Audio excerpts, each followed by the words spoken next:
ربنا فاغفر لنا ذنوبنا وكفر عنا سيئاتنا وتوفنا مع الأبرار. بسم الله الرحمن الرحيم. الحمد لله رب العالمين، والعاقبة للمتقين ولا عدوان إلا على الظالمين. الصلاة والسلام الأتمان الأكملان على النبي المبعوث رحمة للعالمين وعلى آله وأصحابه والتابعين ومن اهتدى بهداه واتبع سنته إلى يوم الدين. رب اشرح لي صدري ويسر لي أمري واحلل عقدة من لساني يفقه قولي. اللهم أعني وسددني واجمع لي بين الصواب والثواب. ثم ما بعد، السلام عليكم ورحمة الله وبركاته. يا الله فكاد هنا الله جل تبارك وتعالى እጅግ በጣም ተወዳጅ ከሆኑ ታላላቅ ዒባዳዎች መሃል አንዱ ስለሆነው ስለ ዱዓ ምንተዋወስ ምንማማር ይሆናል። ዱዓ ማለት መጠየቅ ማለት መፈለግ ማለት ነው። ከመፈለግ ከመጠየቅ በተጨማሪ ባሪያነትን መግለጫን፣ የዱንያ ሐጃን የአኺራ ሐጃን መፈለጊያ መለመኛ ከመሆኑ ባሻገር ባሪያነትን ማረጋገጫ ነው። አላህን መለመን መጠየቅ የተወ ዱዓ ማያደርግ ሰው አላህ ይቆጣዋል የሚል የነቢዩ ሐዲስ አለ። ነቢዩ ሰለላሁ ዐለይሂ ወሰለም አላህን ለምኑት ጠይቁት ብላ ትእዛዝ ነው ይሄ። አላህን በተከበረው ቃሉ ኡድዑ ረበኩም ብላ ጌታችሁ አላህን ተገዙት፣ ለምኑት፣ ጠይቁት ብላ። ስለዚህ ዱዓ ራሱን የቻለ ዒባዳ ነው። ልክ እንደ ሶላት፣ እንደ ጾም፣ እንደ ዘካ፣ እንደ ሐጅ፣ እንደ ሌሎች አንድ ሰው ዱዓ የሚያደርገው የእሱን ደካማነት አምኖ የአላህን ተባረከ ወተዓላ ሀያልነትና ቻይነት አምኖ ተቀብሎ ነው ዱዓ የሚያደርገው። ዱዓ እሱ ነው ዒባዳ የተባለለት ለዚህ ነው። አንድ ሰው ዱዓ ሲያደርግ የአላህን መኖር፣ የአላህን ሰሚነት፣ የአላህን ሰጭነት፣ የአላህን አዛኝነት አምኖ የራሱን ደግሞ ተረጅነት፣ ደካማነት ያለ አላህ አቅም እንደሌለው አውቆ ነው ዱዓ የሚያደርገውና ዱዓ ትልቅ ዒባዳ ነው። ዲን ዱንያችን የሚስተካከለውም በዱዓ ነው። በዱዓ የሚፈልጉትን መልካም ነገር ማግኘት ይቻላል። ከሚፈሩት ከሚሰጉት አደጋ መዳን ይቻላል። ምናደርገው ዱዓ ያንዣበበብን ካለው አደጋ ይልቅ ጠንካራ ከሆነ አደጋው ይረታል፣ ይሸነፋል። ዱዓችን ካለብን ከምንሰጋው አደጋ አንፃር ደካማ ዱዓ ከሆነ አደጋው ያሸንፋል። ሁለቱም እኩል ከሆኑ ደግሞ እስኪሸናነፉ ድረስ ይታገላል። ዱዓና ሐጃ፣ ዱዓና ጉዳይ፣ ዱዓና ሙሲባ ሁኔታቸው ለሶስት ይከፈላል ማለት ነው። ያለብን አደጋ አሸናፊ ብርቱ ከሆነ ዱዓችን ደካማ ከሆነ አደጋው ሙሲባው አሸንፎ ሊከሰት ይችላል። ምናደርገው ዱዓ ግን ብርቱ ሆኖ ብዙ ሆኖ ቋሚ ሆኖ ከሙሲባው ከአደጋው ከችግሩ ከላቀ ከበለጠ ችግሩ ይሸነፋል፣ ዱዓ ያሸንፋል። ሙሲባውን ብርቱ ከሆነ አንዱ እንዲያሸንፍ ዱዓው መብለጥ አለበት። ዱዓውም ደካማ ከሆነ ሙሲባውም እንደዛው ደካማ ከሆነ መካከለኛ ከሆነ ሁለቱም እየታገሉ ይኖራሉ ማለት ነው። ስለዚህ ለማሸነፍ ችግሮችን ሙሲባዎችን በአላህ ፈቃድ ለማሸነፍ ብርቱ ዱዓ ማድረግ ያስፈልጋል። አንድ ዱዓ ብርቱ ነው፣ ጠንካራ ነው፣ ጥሩ ነው፣ አስተማማኝ ነው የሚባለው ሁለት ነገሮችን ሲያሟላ ነው። ብዙ አደቦች አሉት። በዋነኝነት ግን አደቡ ወደፊት እንመጣበታለን። አንደኛ ዱዓው ሲበዛ ነው። አንዳንድ ሰዎች ለሰከንድ ነው ለቅጽበት ነው ዱዓ የሚያደርጉት። ከመቼው እጃቸውን አንስተው በወጉ አንስተው ሳይጨርሱ አላሁመ ሰሊ ብለው ተነስተው ሮጠው ይሄዳል። ይህ ሳይሆን ለዱዓ ረጅም ሰዓት መስጠት ያስፈልጋል። ሁለተኛ ሲደጋገም ሙዋዘባ ይባላል፣ ኢልሃህ ይባላል። ዱዓ ላይ ችክ ማለት ይወደዳል። አላህን ሲለምኑ የሙጥኝ ብሎ ችክ ብሎ መለመን ተወዳጅ። ሰውን ችክ ብሎ ድርቅ ብሎ ደጋግሞ መጠየቅ የተወገዘ ነው። ላ የስአሉነ ናሰ ኢልሃፋ። ሰደቃ ሊሰጣቸው የሚገባ እውነተኛ ተረጆች ማለት እነዚያ ሰውን ችክ ብለው ማይጠይቁ ናቸው ይላል አላህ ተባረከ። ሰውን ችክ ብሎ መጠየቅ የሙጥኝ ብሎ መጠየቅ የተወገዘ ነው። በተቃራኒው ደግሞ ጌታ አላህን ጠንከር ብሎ የሙጥኝ ብሎ መጠየቅ የተወደደ ነው። አላህ ይሄን ይወዳል። አላህን ተባረከ ወተዓላ ያ ዘል ጀላሊ ወል ኢክራም ማለትን እያበዛችሁ አዘውትራችሁ የሙጥኝ ብላችሁ ለምኑ ትጠይቁት ብለዋል ነብዩ አለይሂ ሰላቱ ወሰላም። እንደ ዱዓ ለሰው ልጅ የሚያስፈልግ ነገር የለም። ለዚህ ነው ሶላት ላይ ሁሌ ኢህዲነ ሲራጠል ሙስተቂም ሲራጠል ለዚነ አንዓምተ ዐለይሂም ያለን ፋቲሃ ላይ ዱዓ የምናደርገው፣ ተሸሁድ ላይ ዱዓ የምናደርገው፣ ስጁድ ላይ ዱዓ የምናደርገው፣ በሁለት ስጁዶች መሃል ዱዓ የምናደርገው፣ ከሶላት እንደወጣን ዱዓ የምናደርገው ዱዓ ስለሚያስፈልግ። እንደ ዱዓም ለሰው ልጅ ጥቅምን የሚያስገኝ አደጋን የሚከላከል ነገር የለም። እንደ ዱዓ ልብን የሚያረጋጋ ነገር የለም። የተለያዩ የሚያሳስቡ የሚያስጨንቁ ነገሮች ሲገጥሙን ከምንም በላይ ወደ ዱዓ ነው ልንዞር የሚገባው። ዱዓ ውስጡ ላይ ለአላህ መተናነስ መዋደቅ ስላለበት አላህ የሚወደው ዒባዳም ጭምር ነው። ለሱ ዝቅ ስንል ስናስታውሰው አላህ ይወደናል። ዱዓን ስንተው አብረን ለአላህ መተናነስንም ስለምንተው አላህን መርሳትም ጭምር ስለሚመጣ ዱዓን መተው አላህን ያስቆጣል። የሰው ልጅ ህይወቱ ላይ ብዙ አይነት ችግሮች ይገጥሙታል። የምናውቀውም ማናውቀውም አደጋ ከላያችን ላይ ከዙሪያችን ያንዣበበ ነው የሚኖር። የምናውቃቸው ብዙ አይነት ፈተናዎች ይኖራሉ ዲን ላይ የሚመጡ። ፈተና ሲባል አካል ላይ፣ ህይወት ላይ፣ ንብረት ላይ፣ ቤተሰብ ላይ የሚመጣ ብቻ አይደለም። እሱ አንዱ ነው። ትልቁ ደግሞ ፈተና የዲን ፈተና ነው። የአኺራ ጉዳይ ነው። የጀነት የጀሃነም ጉዳይ ነው። የሲራጡ ጉዳይ ነው። ከሰሐቦች መሃል አንዱ ለነብዩ አለይሂ ሰላቱ ወሰላም የሚያደርጋትን ዱዓ ከነገራቸው በኋላ እኔ ጀነትን ነው የምጠይቀው ከጀሃነም ነፃ አውጣኝ ነው ምለው፣ እንደርሶና እንደ ሙዓዝ የማደርገው ረጅም ዱዓ የለኝም አልችልበትም ሲላቸው እኛ የምናደርገው ዱዓ ምንም ቢረዝም ዞሮ ዞሮ ሲጨመቅ አንተ ያደረከው ነው ወሐውለሃ ኑደንዲኑ አሉ አለይሂ ሰላቱ ወሰላም። እኔና ሙዓዝ ዱዓም ያው እኮ ነው አሉ። ከጀነትና ከጀሃነም ዙሪያ ነው የምናጠነጥነው የምንሽከረከረው። የፈለከውን ዱዓ አድርግ፣ መጨረሻው ከአላህ ቁጣ መዳን፣ መጨረሻው የአላህን ውዴታ ማግኘት ነው። የአላህ ቁጣ ጀሃነም ነው መጨረሻው፣ የአላህ ውዴታ ጀነት ነው መጨረሻው። ስለዚህ ሰው ልጅ በአደጋዎች የተከበበ ነው። አደጋውን ደግሞ ሊያነሳለት ሊያስወግድለት የሚችለው አላህ ነው። አላህ ከኛ አደጋን የሚያስወግደው ችግርን የሚቀርፈው ምንመኘው የምንፈልገውን ደግሞ የሚያሳካበት ሰበቡ ዱዓ ነው። አመን ዩጂቡል ሙضطر ኢዛ ደዓሁ፣ የተጨነቀን ሰው ተጨንቆ በጠየቀ ጊዜ ችግሩን ዞር የሚያደርግለት ማን ነው? ከአላህ ውጭ አምላክ አለን? የለም ተብሏል። አዚፈቲል አዚፈ ለይሰ ለሃ ሚን ዱኒላሂ ካሺፋ፣ ችግሮችን ከአላህ ውጭ መግለጥ የሚችል የለም። ይሄን ችግር አላህ እንዲገልጥልን የሰው ልጆች የግላቸው የተለያየ ሐጃ አለ። የሁሉንም ሰው ሮሮ ስሞታ ብንሰማ አንዳንዴ እንቅልፍ ሁሉ ከዓይናችን ይጠፋል። ሰዎች ቤታቸው ገመናቸውን ደብቆላቸው ልብሳቸው ሰትሮላቸው ነው የሚኖሩት። ምበላውን አጣሁኝ፣ ከበላው 3-4 ቀን ሆነኝ፣ ልጆቼ ያለቀሱ ነው፣ ከቆሻሻ ለቅሜ ነው ማበላቸው፣ ታመምኩ፣ ሙሉ ሰውነቴ እሳት ነው፣ በየቀኑ ይሄን ያክል መድኃኒት ወስዳለሁ፣ በየቀኑ ይሄን ያክል መርፌ ወጋለሁ፣ ትዳሬ ላይ እንዲህ አይነት ችግር ገጠመኝ፣ ልጄ ታሰረብኝ፣ ልጄ ጠፋብኝ፣ ሱቄ ከሰረብኝ፣ ተጋጠለብኝ ወዘት የሚሉ የሰዎች ቁጥር ብዛት አላህ ነው የሚያውቀው። ይሄን ሁሉ ችግር ሊያነሳ የሚችለው ማን ነው? አላህ ተባረከ ወተዓላ። ይሄን ችግር ዞር እንዲያደርግልን ደግሞ ምን ያስፈልጋል? ዱዓ ያስፈልጋል። አላህ እንድንለምነው ይፈልጋል። ሳንለምን ያደርጋል። ለምነነው ስናደርግ ግን ሁለት ጥቅም ነው የምናገኘው። ያሰብነው ይሳካል በአላህ ፈቃድ መስፈርቱ ከተሟላ። ዱዓ በማድረጋችን ብቻ አጅር እናገኛለን። አንድ ሰው ሶላት በመስገዱ አጅር ይጻፍለታል። ቁርአን በመቅራቱ አጅር ይጻፍለታል። እጅ አንስተን ዱዓ በማድረጋችን አላህን በመለመናችንም የምናገኘው አጅር አለ። ከዱንያ ከአኺራ ችግር የምንወጣውም በዱዓ ነው። ሰዎች ሲቸግራቸው እፊት ለፊታቸው የሚመጣው መውጫ የሚታያቸው የሚመስላቸው ገንዘብ ነው፣ ተሰሚነት ያለው ሰው ነው፣ ባለስልጣን ነው። አንዳንዴ መዋሸት ማጭበርበር ነው ከችግር የሚያወጣቸው የሚመስላቸው።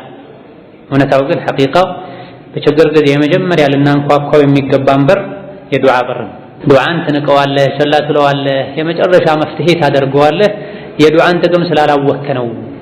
አተህዘኡ ቢዱዓኢ ወተዝደሪሂ፣ ፈማ ተድሪ ማ ሰነዐ ዱዓኡ ዱዓን ችላ ትላለህ ትንቃለህ ዱዓ ምን እንደሚያደርግ ስላልገባህ ነው ተብሎ በተለይ ሌሊት ላይ የሚደረግ ዱዓ ተነጣጥሮ የሚወረወር ቀስት ነው ሓጃህን ቀጥታ ሄዶ ይመታል ተብሏል ሐሳብ ጉዳይ የሚያስጨንቅ ነገር ሲኖርብህ ሌሊቱን በዱዓ ሙላው የማለዳ ብርሃን ሲመጣ ያሳስቡ የነበሩ ነገሮችም ተስተካክለው ይመጣሉ ወደ አንተ ተብሏል ሓጃ ሐሳብ ጭንቀት የሌለበት ማንም የለም በየደረጃው ይለያያል እንጂ የዱንያ ሓጃ ሁሉ ወጥቶልኛል እንኳን ቢል አንድ ሰው የአኺራው ሓጃ እንዳለ ነው ያለው መሽተነካ ሱራፈን በሰላም ትሻገራለህ አትሻገርም የሥራ መዝገብህ በቀኝህ ነው በግራ የሚሰጥህ ሚዛንህ ይጎድላል ወይስ ሙሉ ሆኖ ትደሰታለህ በጀነት ነው የምትኖረው ወይስ ጀሃነም ብዙ ማናውቃቸው ተከድነው የሚጠብቁን የአኺራ ጉዳዮች አሉ ይሄ የገባቸው ታላላቅ ሱሐቦች ነቢ አለይሂ ሰላቱ ወሰላም ምን ላድርግልህ ብለው ሲጠይቋቸው እኔ ከዱንያ ምንም አልፈልግም ለማን الحديث አኺራ ላይ ጀነት ውስጥ የእርሶ ረፊቅ የእርሶ ጓደኛ መሆን ነው የምፈልገው ቢሏቸው የዱንያ ስልጣንን መሬትን ሀብትን ሴትን መጠየቅ ይችሉ ነበር ነብዩ አለይሂ ሰላቱ ወሰላም ከተጠየቁ ይሰጣሉ ያላቸው የሌላቸው እንኳን ቢሆን የተጠየቁትን ነገር ላለማሳፈር ከየትም ብለው አምጥተው እንካይላሉ ታዲያ የተለያዩ ሱሐቦቻቸውን ሰልኒ ብለዋቸዋል ጠይቀኝ ምን ላድርግልህ ምን ልሸልምህ ብለዋቸዋል ለኻደሟቸው ሰዎች አንዳንዶች እንደው ወጣት ነበሩ ዛሬ ላይ አንድን ታዳጊ የሆነን ጉዳይ ፈጽሞ ጥሩ ጀግና የሚያስብል ስራ ሰርቶ ምን ልሸልምህ ቢባል ባለሀብት ሰው ባለስልጣን ሰው ቢጠይቀው መሬት ስጠኝ መኪና ስጠኝ የሥራ ደረጃ ያነሳደገልኝ ወዘተ ነው አብዛኛው ኢላ ማ ረሒመ ረቢ ነገር ግን ሱሐቦች ህፃንም ሆነው አዋቂዎች ነበሩ በሳሎች ነበሩና ለነብዩ አለይሂ ሰላቱ ወሰላም ውሃ በማቅረብ ቤት ውስጥ በመላላክ የሚያገለግላቸው ሰው ጠይቀኝ ምን ላድርግልህ ውለታ በምን ልክፈልህ ሲላቸው እኔ ጀነት ላይ የእርሱ ጓደኛ መሆን ነው ፈልገው አላቸው አው ገይረ ዛሊክ ሌላ ጠይቁን ሌላ የለም ብዙ ሰዎች እንደ አይነት ነገር ጠይቁን ሲባሉ መሬት ይጠይቃሉ አገልጋይ ይጠይቃሉ አይ አስቦ መጣ ይላል አንዳንድ ዘገባ ላይ ለቀናት አስቦ ተመልሶ መጣና هو ذاك يا رسول الله አላቸው ይሄው ነው የኔ ምኞትና ፍላጎት ሌላ አልፈልግም የዱንያ መሬት ይወረሳል ስልጣን ይሻራል ወዘተ ዱንያዊ ቁሳቁስ ሁሉ የሚጠፋ ነው እኔ የምፈልገው ማይጠፋውን ነው ጀነት ገብቼ ከጀነትም የእርሱ ጓደኛ መሆን ፈልጋለሁ አላቸው የምኞት ጥግ ነው ከዚህ በላይ ምኞት የለም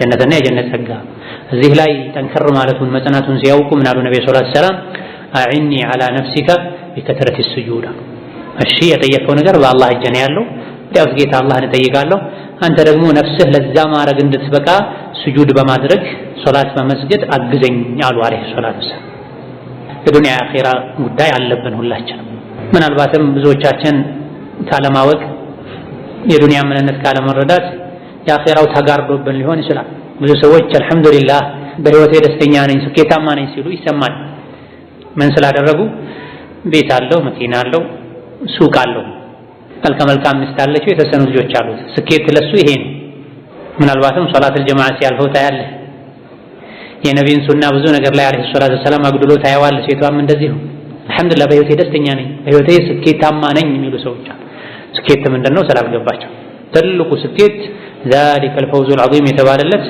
ሱራትን በሰላም ተሻግሮ በሰላም የጀነት ምድርን መርገጥ መጀመር ከጀሃነም መዳን ዱንያ ላይም አላህን ከሚያስቆጣ ነገር ከመጥፎ ስራ መራቅ ነው ስለዚህ ይሄ እስኪሳካልን ድረስ አዘውትረን ዱዓ ልናደርግ ይገባል ዱዓ ሁለት አይነት ነው ያ ኢባደላህ ዱዓ በጥቅሉ ሁለት አይነት ነው አንደኛው ዱዓው መስአላ ይባላል የልመና ዱዓ የሚፈልጉትን ነገር የሚጠይቁበት ዱዓ ሁለተኛው ዱዓው ዒባዳ ይባላል የዒባዳ ዱዓ አላህን ለማምለክ ተብሎ የሚደረግ ዱዓ ዱዓው መስአላ የሚባለው የልመና የጥየቃ ዱዓ የሚባለው ጌታዬ ሆይ ርቦኛል አብላኝ አሞኛል ፈውሰኝ ልጅ የለኝም ልጅ ስጠኝ ልጅ ተበላሽቶብኛል አስተካክልልኝ ታምሜያለሁ ታሞብኛል ፈውሰን ጀነት ስጠን ኢማን ስጠን ይሄ የመጠየቅ ዱዓ ይባላል አስፈላጊ ነው ይሄ ሁለተኛውና ትልቁ ደግሞ ዱዓው ዒባዳ ይባላል አላህን የመገዛት ዱዓ ይባላል ይሄ ሶላት መስገድ መጾም፣ ሰዎችን መልካም ነገር እንዲሰሩ ማዘዝ፣ ከመጥፎ ነገር ማስጠንቀቅ፣ ጂሃድ ማድረግ፣ ዝምድናን መቀጠል፣ የቲምን መንከባከብ ወዘተ አላህ ያዘዘንን ነገር ማድረግ፣ የከለከለንን ነገር መተው፣ ይሄም ዱዓ ይባላል። ትልቁ ዱዓ ይሄ ነው። ብዙ ሰዎች ግን ይሄን ልብ አይሉ። ሶላት መስገድ ዱዓ ነው። መጾም፣ ከምግብ ታቅቦ መዋል፣ ጾም ከሚያፈርሱ ነገሮች መራቅ ዱዓ ነው። ገንዘብን፣ ጊዜን፣ ጉልበትን ሰውቶ ሐጅ ማድረግ ዱዓ ነው። ምንም ባፍህ የምትናገረው ነገር ባይኖርም ለምን ጌታዬ ሆይ ሶላት የምሰግደው የምጾመው ዘካ የምሰጠው ሩቅ ያለ ዘመዴን ተንከራትቼ ሄጄ የምጠይቀው አንተ አድርጉ ስላልክ ነው፣ አንተ አድርጉ ያልከውን በማድረጌ ጀነት ስለማገኝ ነው ያለን። ይሄ የተግባር ዱዓ ይባላል። ይሄን ያማከል ያስፈልጋል። ይሄኛው የተግባሩ ዱዓ ከተሳካ የልመናው ዱዓ በቀላሉ ይሳካል፣ የሰማይ በር ይከፈትለታል። የተግባሩ ዱዓ ላይ ሰነፍ ከሆነ የቃሉ የልመናው ዱዓ ላይ በቀላሉ የሰማይ በር አይከፈትልንም። ሲያመን፣ ሲቸግረን፣ ሲርበን፣ ስንቸገር የልመናውን ዱዓ አድርገን ቶሎ ወደ ሰማይ እንዲወጣ የተግባሩ ዱዓ ሁሌ ሙሉ መሆን አለበት። ሶላቱን በትክክል መስገድ፣ ሴት ልጅ ሒጃቧን በትክክል ማድረግ፣ የባሏን ሐቅ መጠበቅ፣ ቤቷን ልጆቿን መጠበቅ፣ እንዳጠቃላይ ሙስሊም ትክክለኛ ሙስሊም መሆን ሌላኛው ትልቁ የዱዓ አይነት ነው። ሁለቱንም አብረን ልናስኬድ ይገባናል። አንዱ ከአንዱ ጋር የተያያዘ ነው። ሌላው ዱዓ መስፈርት አለ። ዱዓ ተቀባይነት ያገኝ ዘንድ የዱንያ የአኼራ ችግርን ይቀርፍ ዘንድ መሟላት ያለበት መስፈርት አለው። አንደኛውና የመጀመሪያው የዱዓ መስፈርት ኢኽላስ ነው።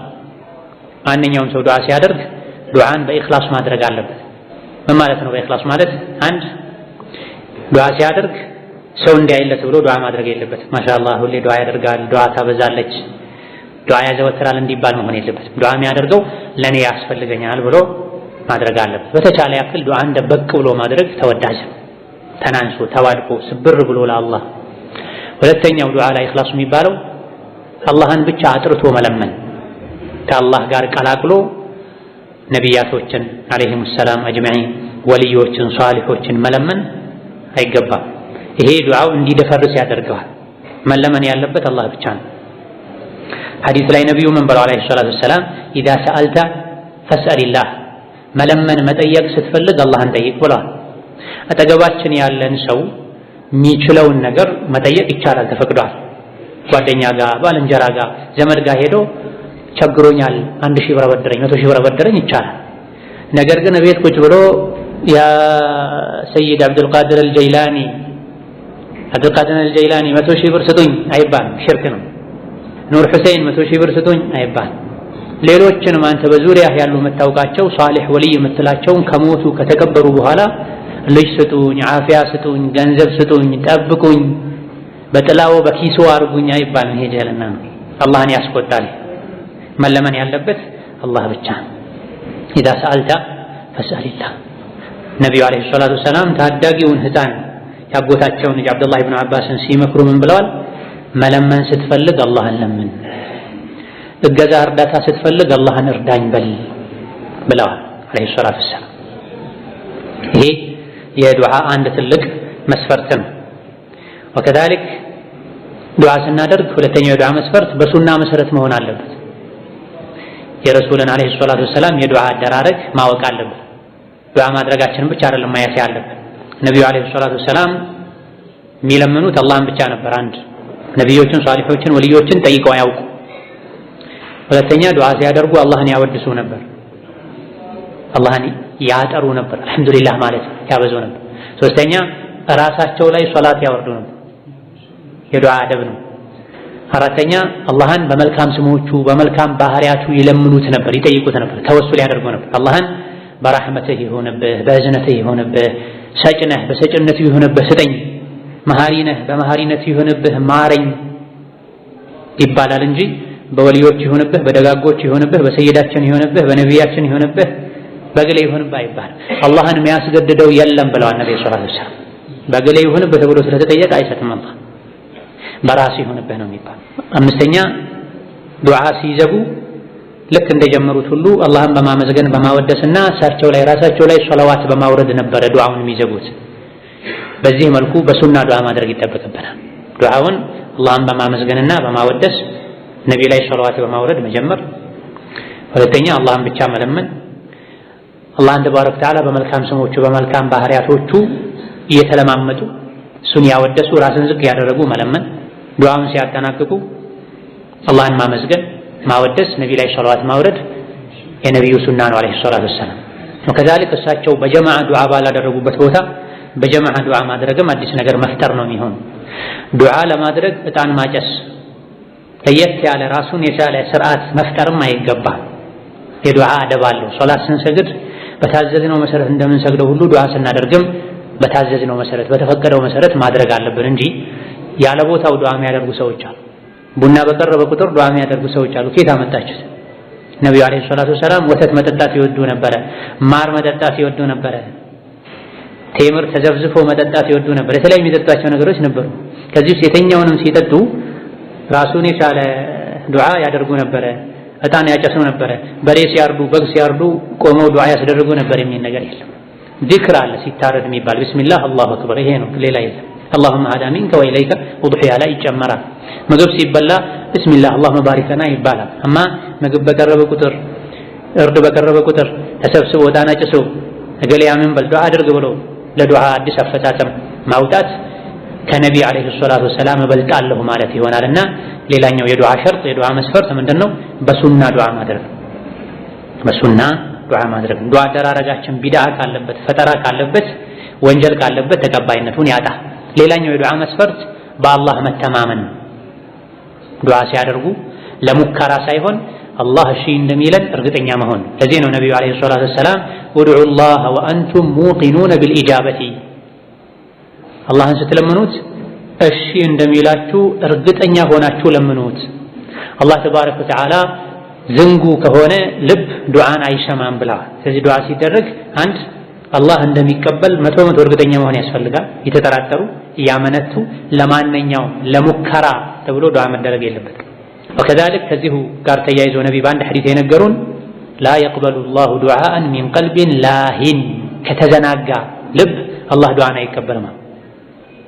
ዱዓ ሲደረግ ትኩረታችን ዱዓው ላይ መሆን አለበት። አንዳንዴ እየተጫወቱ ነው ዱዓ ያደረጉ መለየት የሚከብድ ሰዎች አሉ። አንድ እጃቸውን እንደዚህ አድርገው በሌላኛው እጃቸው ፀጉራቸውን የሚያኩ ሰዎችን እናያለን። ዱዓ ያደረጉ ወደ ግራ ወደ ቀኝ ዞረው የሚያዩ በል የጥፍራቸውን ቆሻሻ ሁሉ እንደዚህ ያደረጉ እየለቀሙ ዱዓ የሚያደርጉ ሰዎች አሉ። እንዲህ አይነቱ ዱዓ አላህ ዘንድ ተቀባይነት የለውም። ከተዘናጋ ልብ አላህ ዱዓን አይቀበልም ብለዋል። ዱዓ ስናደርግ ልባችን ዱዓው ላይ መሆን አለበት። ቃሉን ማስተንተን አለበት። የምናውቀውን ዱዓ ማድረግ አለበት። ወከዛሊክ ዱዓ ላይ ቆራጥነት ያስፈልጋል። ሌላኛው የዱዓ መስፈርት ነው። ጌታዬ ሆይ ከፈለክ እንዲህ አድርግልኝ አትበሉ ብለዋል ነብዩ ሰለላሁ ዐለይሂ ወሰለም። አንዳችሁ አላህን ሲለምነው ቁርጥ አድርጎ የለምነው ከፈለክ እንዲህ አድርግልኝ አትበሉ። የሚያስፈልገንን የሚጠቅመንን ነገር ቀጥታ አላህን መለመን እንጂ ከፈለክ ያለን ያንተለተለን ዱዓ ማድረግ አይገባም።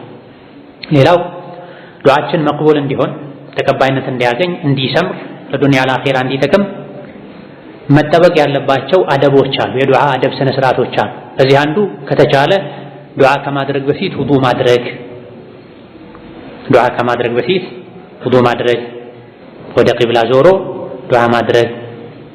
ሶስተኛው ወንጀል ካለ ጥፋት ካለ ጉድለት ካለ ያን ቀድሞ ማስተካከል ወይም ተውበት ማድረግ ማለት።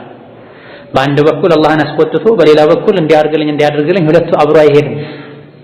አንድ ልጅ አባቱን ወይም እናቱን ቀልበ ደረቅ የሆነ አደበቢስ የሆነ ልጅ አባት እናቱን ተሳድቧቸው አመናጭቋቸው የከለከሉትን አድርጎ ያዘዙትን እምቢ ብሎ ወጥቶ ወዲያው ተመልሶ መጥቶ አባቴ እንዲህ አይነት ነገር አድርግልኝ አይልም፣ አይባልም። ሁለቱ አብሮ አይሄድም። ወሊላሂ አልመሰሉል አዕላ።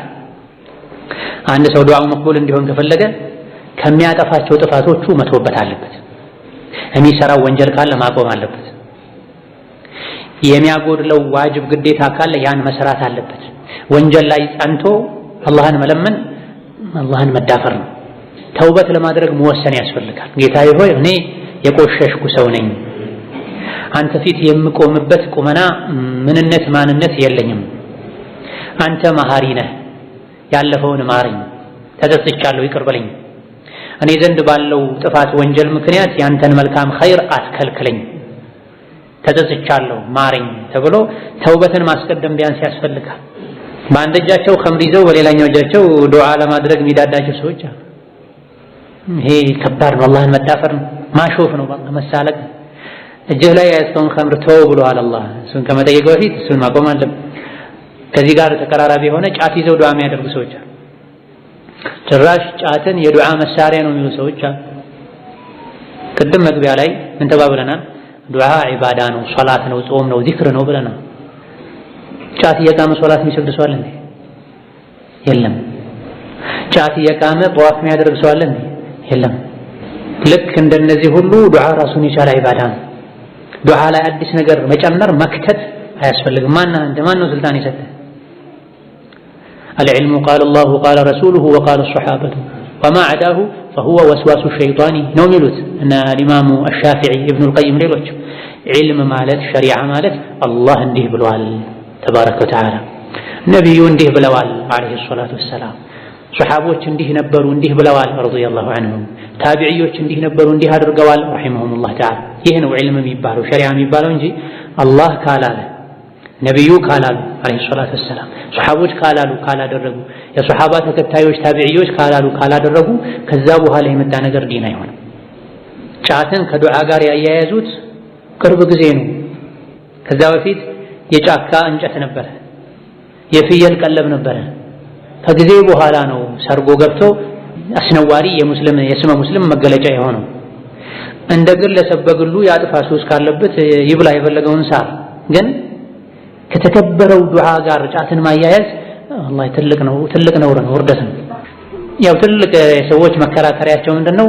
የሀገራችን ሼኾች አድርገውታል። የሀገራችን ሼኾች ከነቢ በኋላ የተላኩ ሌላ ነብይ እኮ አይደሉም።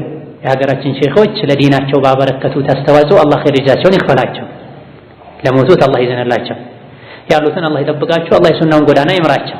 የሀገራችን ሼኾች የሚችሉትን ያክል አድርገዋል። ግን ፍጹም ማይሳሳቱ ነብይ ናቸው አይባልም። ሼኾች ምንድናቸው? ሰው ናቸው። ሁሉን ዒልም ያውቃሉ አይባልም። ቀርተው ነው ያወቁት። ያልደረሳቸው ኪታብ ይኖራል። እንደሚታወቀው በድሮ ዘመን ሀገራችን ላይ ኪታብ በቀላሉ አይገኝም ነበር፣ አይገባም ነበር። በእጅ የጻፉ ነበር ያገኟትንም ኪታብ የሚዋዋሱት። የቻሉትን ያክል ኸይር ሰርተዋል፣ ዲንን አስከብረዋል፣ እስላምን አሰራጭተዋል፣ ጠብቀዋል። ግን የሚጎድላቸው ብዙ ነገር ሊኖር ይችላል። ማስረጃው ስላልደረሳቸው እነሱም ሰው ሲል ሰምተው ስለያዙት ሼኾች ብለዋል ብቻ ተብሎ ጫት የዱዓ መሳሪያ ነው ተብሎ አፈን በጫት አቁሽሾ አላህን መለመን ትልቅ ወንጀል ነው። ቀበሌ ጉዳይ ቢኖርህ የቀበሌ ባለስልጣንን የክፍለ ከተማ አስተዳደርን ለማናገር አፍህን በጫት ሞልተህ ሄደህ ታናግራለህ? አበደን። ጥቅምም ከነበረ ተጉመጥመጠ መፋቂያ ተጠቅመህ አፍህን አጽድተህ ነው ክብርነት ያልክ ዝቅ ብለህ የምታናግረው አንድን ተራ ሰው ማለት። እንዴት ነው አላህን አፍ በጫት ተሞልቶ አላህ የምናናግረው? ይሄን ለማድረግ ማስረጃ ካለ አይዘገንነንም፣ ደስ ይለናል። አምጡ ማስረጃውን። የለውም ማለት ማስረጃ የሚዘገንን ነው፣ የሚከብድ ነው፣ የሚቀፍ ነው። አፍ ቆሾ አላህን ማናገር ያውም ጎጂ በሆነ ነገር ሐራም በሆነ ነገር ላይ ሆኖ ቅድም እንዳልነው ነው ወንጀል ላይ ሆኖ አላህን መለመን እንደማለት። ጫት ካለው ጉዳት አንፃር መጠቀሙ ወንጀል ነው፣ መሸጡ ሐራም ነው። መጠቀሙ ወንጀል ነው፣ መሸጡ ሐራም ነው። ጎጂ እንደሆነ የዓለም ጤና ድርጅትም ተስማምቷል። ካደንዛዥ እጾች መድቦታል።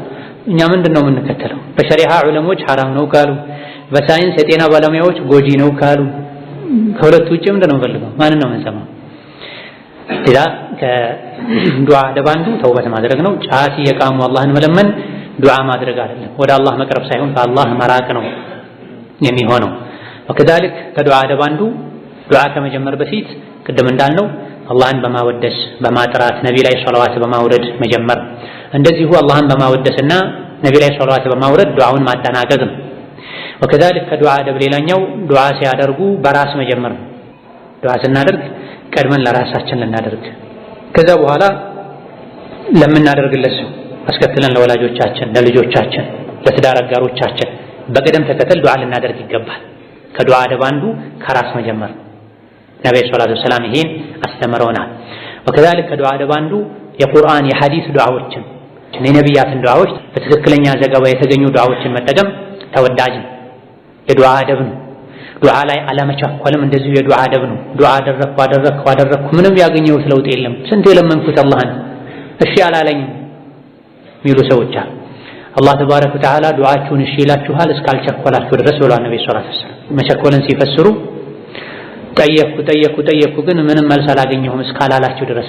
አንድ ሰው ዱዓ ሲያደርግ ወይም የጠየቀውን ነገር ራሱን ያገኛል ወይም ያደረገው ዱዓ ለአኺራ ጀዛ አጅር ሆኖ ይቀመጥለታል እንደ ዒባዳ፣ ወይም ደግሞ ዱዓ ያደረገውን ነገር ማግኘቱ ቀርቶ በዱዓው የባሰ አደጋን አላህ ይከላከልለታል። ከሶስት አንዱ አይቀርም። አንድ ሰው ዱዓ ካደረገ አላህ ተባረከ ወተዓላ ሐያ ያደርጋል። ባሪያው እጁን አንስቶ ለምኖት ዜሮ ባዶ አድርጎ አይመልስበትም ብሏል ነብዩ ሰለላሁ ዐለይሂ ወሰለም። እዚህ ዱዓ ያደረገ ሰው ሁሌም አትራፊ ነው። ዱዓን የተወሰ ሁሌም ከሳሪ ነው። ቢያንስ አንድ ሰው ዱዓ ሲያደርግ ከሶስት አንዱ ያገኛል። ወይም የጠየቀው ነገር ራሱ ይሰጠዋል። ብዙ ጊዜ ሰጥቶናል እኛ አይታየንም እንጂ አላህ ሰጥቶናል አይታየንም እንጂ። አሊያ ደግሞ ለአኺራ ያስቀምጥልናል። ዱንያ ላይ ከሚጠቅመን ዱዓችን ለአኺራ ቢጠቅመን ነው የሚሻለው። የአኺራው ነው ከባዱ፣ የዱንያ እንደምንም ያልፋል። ሶስተኛው ዱዓ በማድረጋችን የጠየቅነውን ባይሰጠን እንኳ የባሰ አደጋን አላህ ይከላከልናል በዱዓ። ዱዓ ከተከሰተም ካልተከሰተም አደጋ ይከላከላል፣ ይጠቅማል ተብሏል። እኛ ዱዓ ስናደርግ ፊት ለፊታችን ያለው ብቻ ነበር የሚታየን። አይ ባሪያዬ ሆይ ይሄ ቀላል ነው፣ ሌላ ከላይ የመጣበት ሙሲባ አለ፣ በዱዓው እሱን ልከላከልልህ ብሎ አላህ ለባሪያው ይከላከላል። ወላጆች የወለዱትን ሕፃን ልጅ ከሚንከባከቡት በላይ አላህ ባሪያዎቹን ይንከባከባል፣ ይበጃቸውን ያውቃል። ልጆች ይሄን ልብስ ልልበስ እያሉ ይሄን ጫማ ላድርግ ያሉ ወላጆቻቸው አይ ይሄ አይሆንም ይሏቸዋል። ይሄን ምግብ ካልበላሁ ያሉ አይ ይሄ ይቅርብህ ይሏቸዋል። እንዲህ አይነት ቦታ ካልሄድኩ ያሉ ወላጆቻቸው ይቅርብህ ይሏቸዋል። አላህ ከዛ በላይ ባሮቹን ይንከባከባልና ዱዓ አድርገን የጠየቅነትን ስላላገኘን ማኩረፍ የለብንም። ማንን ነው የምናኩርፈው? ማን አለን ያለሱ ያለ አላህ። ጠይቄ ዱዓ አልሰማኝም ስለዚህ ካሁን በኋላ አልለምንህም ብትል ቀረብህ እንጂ አላህ ምንም የሚጎልበት ነገር የለም። ጎርፍ የወሰደው ያለ ሰው ያገኘውን ነገር መያዝ አያቆምም። ውሃውን ራሱ ይዛል፣ ይጨብጣል ከጎርፉ ካዳነኝ ብሎ የድረሱልኝ ጥሪ ማሰማቱን አያቆምም። ከእንግዲህ ማንም አይሰማኝም ብሎ ተስፋ አይቆርጥም። ግርግዳውን ይዛል፣ ማይቧጠው ማይዘው ነገር የለም። ደው ሚይዘው ነገር ሲያጣ ውሃውን ራሱ ይጨብጣዋል። ዱዓ ስታደርጉ በዚህ መልኩ ዱዓ አድርጉ ተብሏል። ከዚህ የጎርፍ አደጋ ሊያድነኝ የሚችለው ዱዓ ብቻ ነው፣ ሌላ የሚያድነኝ ነገር የለም ብሎ ተስፋ የቆረጠን ሰው አይነት ዱዓ አድርጉ የትኛውም ጉዳይ ላይ ተብሏል። ቅድም እንዳልነው አሁን ከመቼው ዱዓውን ጀመረ ከመቼው ያቆመ አናውቅም። ሩጫ ነው፣ ይህ አይገባም። ወከዛልክ ከዱዓ አደብ አንዱ ዱዓ ተቀባይነት እንዲያገኝ ከሚረዱ ነገሮች አንዱ በደስታ ጊዜ ዱዓ ማድረግ ነው። በሰላም በድሎት ጊዜ ዱዓ ማድረግ ነው። ብዙ ጊዜ ሰዎች ዱዓ ትዝ የሚላቸው ዱዓ መቼ ነው? ሲቸገሩ። ከዱዓ አደብ አንዱ ከዱዓ ስነ ስርዓት አንዱ ዱዓ መቅቡል እንዲሆን ከሚረዱ ነገሮች አንዱ በሰላም ጊዜ ዱዓ ማድረግ፣ በደስታ ጊዜ ዱዓ ማድረግ፣ በድሎት ጊዜ ዱዓ ማድረግ። ሁሌ በሰላም በምቾት በድሎት ጊዜ ዱዓ የሚያደርግ ሰው በችግርና በመከራ ጊዜ ዱዓ ሲያደርግ ቶሎ የሰማይ በር ይከፈትለታል። በምቾት በድሎት በሰላም ጊዜ ዱዓ ማያደርግ ሰው ችግር ገጥሞት ዱዓ ሲያደርግ የሰማይ በር በቀላሉ አይከፈትለትም። ለዚህ ቀላል ምሳሌ የነቢዩላህ ዩኑስ ታሪክ ነው። ዩኑስ አለይሂ ሰላም ባህር ላይ መርከብ ላይ የተጓዙ መርከቡ ላይ ሰው በዝቶበት ሰው ይቀነስ ተብሎ በዕጣ እሳቸው ተቀንሰው ነበር። ሁላችን ከምንሰምጥ ሁላችን የባህር አውሬ ቀለብ ከምንሆን የተወሰነ ሰው ይቀነስ ተብሎ በዕጣ ዩኑስ ዕጣ ደርሶባቸው ወጥተው ነበር። ይሄ መሷልሕና መፋስድ ከድሮ ዘመን እንዳለ ትልቁን አደጋ በትንሽ አደጋ መከላከል የሚባል ነገር አለ ኡሱል ላይ። ሁሉም ከሚጠፋ የሁሉም ህይወት ከሚጠፋ የተወሰኑ ሰዎች ህይወት ይጥፋና ሌሎች ይዳኑ ተብሎ ዩኑስ ዕጣ ደርሶባቸው ባህር ላይ ተወርውረው ነው። ሲወረወሩ አሳ ዋጣቸው። አይ አሳ ነባሪ ነው ያወጣቸው ተብሎ አይደለም፣ ትንሽ አሳ ዋጣቸው። እሳቸውን ያዋጣውን አሳ ደግሞ ሌላ ትልቅ አሳ ነባሪ ዋጣው ተብሏል። የትንሹ አሳ ጨለማ ጭንቅ፣ የትልቁ አሳ ነባሪ ጨለማ ጭንቅ፣ የባህሩ ጨለማ ጭንቅ ተደራርቦባቸው ምን አሉ? ላኢላሃ ኢላ አንተ ሱብሓነከ ኢኒ ኩንቱ ሚነ ዛሊሚን። ወደ አላህ ተመለሱ። የባህር ጨለማ ውስጥ ሆነው አሳ ሆድ ውስጥ ሆነው የዱዓ በር ሁሌ ክፍት እንደሆነ ስለሚያውቁ ጌታዬ ሆይ ራሴን በድያለሁ፣ ከዚህ ጭንቅ አውጣኝ አሉ። አላህ ከጭንቅ አወጣቸው። አሳው ወደ ውጭ ወጥቶ ተፋቸው፣ ዳኑ። አሳ ሆድ ውስጥ ከገቡ በኋላ አሳ ሆድ ውስጥ ካለ መጋዝ አላህ አተረፋቸው። ከዛ ምን አላንቀጹ ወከዛሊከ ኑንጂል ሙእሚኒን ይላል። ሙእሚን ሁን እንጂ ዩኑስን እንዳዳነው አንተንም እናድንሃለን ይላል አላህ ተባረከ ወተዓላ። ዩኑስ ለምንድን ነው በዛ ቅጽበት የዳኑት ከአሳ ነባሪ ሆድ ውስጥ የወጡት የተባለ እንደሆነ ሁሌም አላህን ይለምኑ ነበር። ዩኑስ ድምጻቸው ሰማይ ላይ ይታወቅ ነበር። ሁሌ ዱዓቸው የሚወጣበት የሰማይ በር ነበረ። ልክ ዩኑስ ዱዓውን ሲያደርጉ መላኢካ ተሽቀዳደመ ተብሏል። ይሄማ የሚታወቅ ባሪያ የአላህ ባሪያ ድምጽ ነው፣ እኔ ነኝ ጉዳዩን ፈጽመው ያሉ መላኢኮች ተረባርበዋል ተብሏል። ስለዚህ ዱዓችን መቅቡል እንዲሆን ዱዓችን ቦታ እንዲሰጠው በሰላም ጊዜ የዒድም ቀን የሰርግም ቀን በጥጋብም ጊዜ በምቾትም ጊዜ ዱዓ ማድረግ አስፈላጊ ነው። ዱዓ መቅቡል የሚሆንባቸው ወቅቶች አሉ። ከዚህ አንዱ ለይለቱል ቀድር ነው። ዱዓ መቅቡል ከሚሆንባቸው አጋጣሚዎች፣ ጊዜያቶች፣ ቦታዎች አንዱ ለይለቱል ቀድር ነው። ወደ ኋላ ላይ ለይለቱል ቀድር ላይ የሚባልን ዱዓ አባባሉን ትርጉሙን የምናይ ይሆናል። ሌላው ዱዓ መቅቡል ከሚሆንባቸው ጊዜያቶች አንዱ ፈርዱ ሰላት ነው። የፈርዱ ሰላት መጨረሻ ላይ የሚደረግ ዱዓ አይመለስም። ነብዩ ሰለላሁ ዐለይሂ ወሰለም አላህ ዘንድ ይበልጥ ተቀባይነት የሚያገኝ ዱዓ የቱ ነው ብለው አቡ ኡማማ እንደተጠየቁ ነብዩ ዐለይሂ ሰላም እንደተጠየቁ አቡ ኡማማ ተናገሩ። ነብዩ ምን አሉ? ጀውፉል ለይሊል አኺር አሉ። የሌሊቱ መጨረሻ ላይ የሚደረግ ዱዓና ወድቡረ ሶላቲል አልመክቱባት ከፈርዱ ሰላቶች በኋላ የሚደረግ ዱዓ ነው ተሰሚነት ያለው ዱዓ። ከፈርዱ ሰላት በኋላ የሚለው በሁለት ተተርጉሟል። አንደኛ ተሸሁድና ተህያቱን ከጨረሰን በኋላ ሳናሰላመት በፊት ሶላት ውስጥ ሆነው የምናደርገው ዱዓ ነው ተብሏል። ሁለተኛው ሶላት እንዳለቀ የሚደረግ ዱዓ ነው ተብሏል። የሚሻለው ተህያቱን ተሸሁድን እንደጨረሰን ሶላት ለነቢ አውርደን ከማሰላመታችን በፊት ዱዓ ማድረጉ ነው የሚሻል። ከሶላት ወጥቶ ዱዓ ከማድረግ ሶላት ውስጥ ሆኖ ዱዓ ማድረጉ ይበልጥ ተቀባይነት እንዲኖረው ያደርጋል። ያለፉት ሳምንታት ደርሳችን ላይ እንደጠቀስነው በአረብኛ ዱዓ ማድረግ ማይችል ሰው ተሸሁዱን ሶላት አለ ነብዩን በአረብኛ አድርጎ ቀሪውን በራሱ ቋንቋም ዱዓ ቢያደርግ ይችላል። ነብዩ አለይሂ ሰላቱ ወሰላም አንዳቸው ተሸሁድን ከጨረሰ በኋላ ሶላት አለ ነቢ ካወረደ በኋላ ደስ ያለውን ዱዓ ያድርግ ብለዋል። ይሄን ቡኻሪ የዘገቡት ሐዲስ ነው። ደስ ያለውን ዱዓ ለማድረግ ቋንቋ ከገደበው በሌላ ቋንቋ ማድረግ ይችላል። በሌላ ቋንቋ ማድረግ ማይቻለው ተሸሁዱን ራሱን፣ ፋቲሃውን ራሱን፣ ተክቢሩን ራሱን፣ ስጁድ ሩኩዕ ላይ የሚባለው ሱብሃነ ረቢየል አዕላ ሱብሃነ ረቢየል ዐዚሙን በሌላ ቋንቋ መቀየር አይቻልም።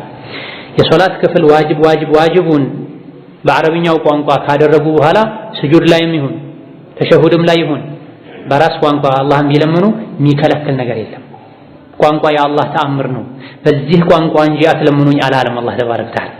ነገር ግን ሶላት ውስጥ በሌላ ቋንቋ ዱዓ ማድረግ የሚችለው ማን ነው? አረብኛ ማይችል ሰው። አረብኛ የማይችል ሰው ሻሂድ ከሶላት በኋላ የሚለው ከማሰላመት በፊት ነው ተብሎ ተፈስሯል። ሊአነ ዱቡረ ሸይኢ አኺሩሁ የአንድ ነገር መጨረሻው ማለት ዱቡሩ ማለት ማለት ነው የኋለኛው አካሉ ማለት ነው። ከሱ ጋር የተያያዘ ነው። ዱቡሩ ዳባ ይባላል። የእንስሳት ዱቡር ይባላል። መቀመጫ ዱቡር ይባላል። የሰውነት የመጨረሻ አካል ስለሆነ ማለት ነው። ዱቡሩ ሶላት ማለትም ከሶላት ያልተለየ የሶላት የመጨረሻ አካል ማለት ነውና ሶላት ውስጥ ሆኖ ዱዓ ማድረጉ በላጭ ነው። ከሶላት በኋላም ቢሆን ከፈርዱ ሶላት በኋላ በግል አንዳንዴ ዱዓ ማድረግ ይቻላል። ከሶላት በኋላ የሚባሉ ዚክሮችም ዱዓ ናቸው እንጂ በጀማዓ ተሰብስቦ ከሶላት በኋላ ዱዓ ይደረጋል ማለት አይደለም። ይሄን ነቢይም ሰሐቦችም ታቢዒዎችም እነ ኢማሙ ሻፊዒም ማናቸውም አላደረጉም። ሌላው ሌሊት ላይ ነው ዱዓ መቅቡል የሚሆንበት የሌሊቱ መጨረሻ ነው። የሰማይ በር ከእኩለ ሌሊት በኋላ ይከፈታል። በዛ ሰዓትም አላህ ተባረከ ወተዓላ ማን ነው የሚለምነኝ ማን ነው የሚጠይቀኝ የምሰጠው ይላል አላህ ብለዋል ነብዩ ሰለላሁ ዐለይሂ ወሰለም። የተቸገራለን ዱዓ የሚያደርግ እርዳታ የሚጠይቅ የሚፈልግ አለን ብሎ አላህ ራሱ ይጠይቃል በየሌሊቱ ከእኩለ ሌሊቱ በኋላ ተብሏል። የሌሊቱ 1/3 ሲቀር ተብሏል። 8 ሰዓት አካባቢ 9 ሰዓት አካባቢ 10 ሰዓት አካባቢ ፈጅር አዳን ሊል አካባቢ ያለው ወቅት አላህ ዱዓን የሚቀበልበት ወቅት ነው። በዚህ ሰዓት የሚደረግን ዱዓ ሁሉ አላህ እሺ ይላል። የዝሙተኛና የሰዎችን ገንዘብ በጉልበት እየቀማ የሚበላ ሰው ሲቀር ይላል ሐዲሱ ላይ። ሌሊት ላይ የሌሊቱ መጨረሻ ላይ አላህ ተባረከ ወተዓላ ማን ነው የሚለምነኝ ማን ነው የሚጠይቀኝ እሺ ምለው ይላል። በዛ ሰዓት የተኛውም የተቸገረ ሙስሊም ዱዓ ሲያደርግ አላህ ዱዓውን ይቀበለዋል። ሁለት ሰዎች ሲቀሩ አሉ ነብዩ ሰለላሁ ዐለይሂ ወሰለም።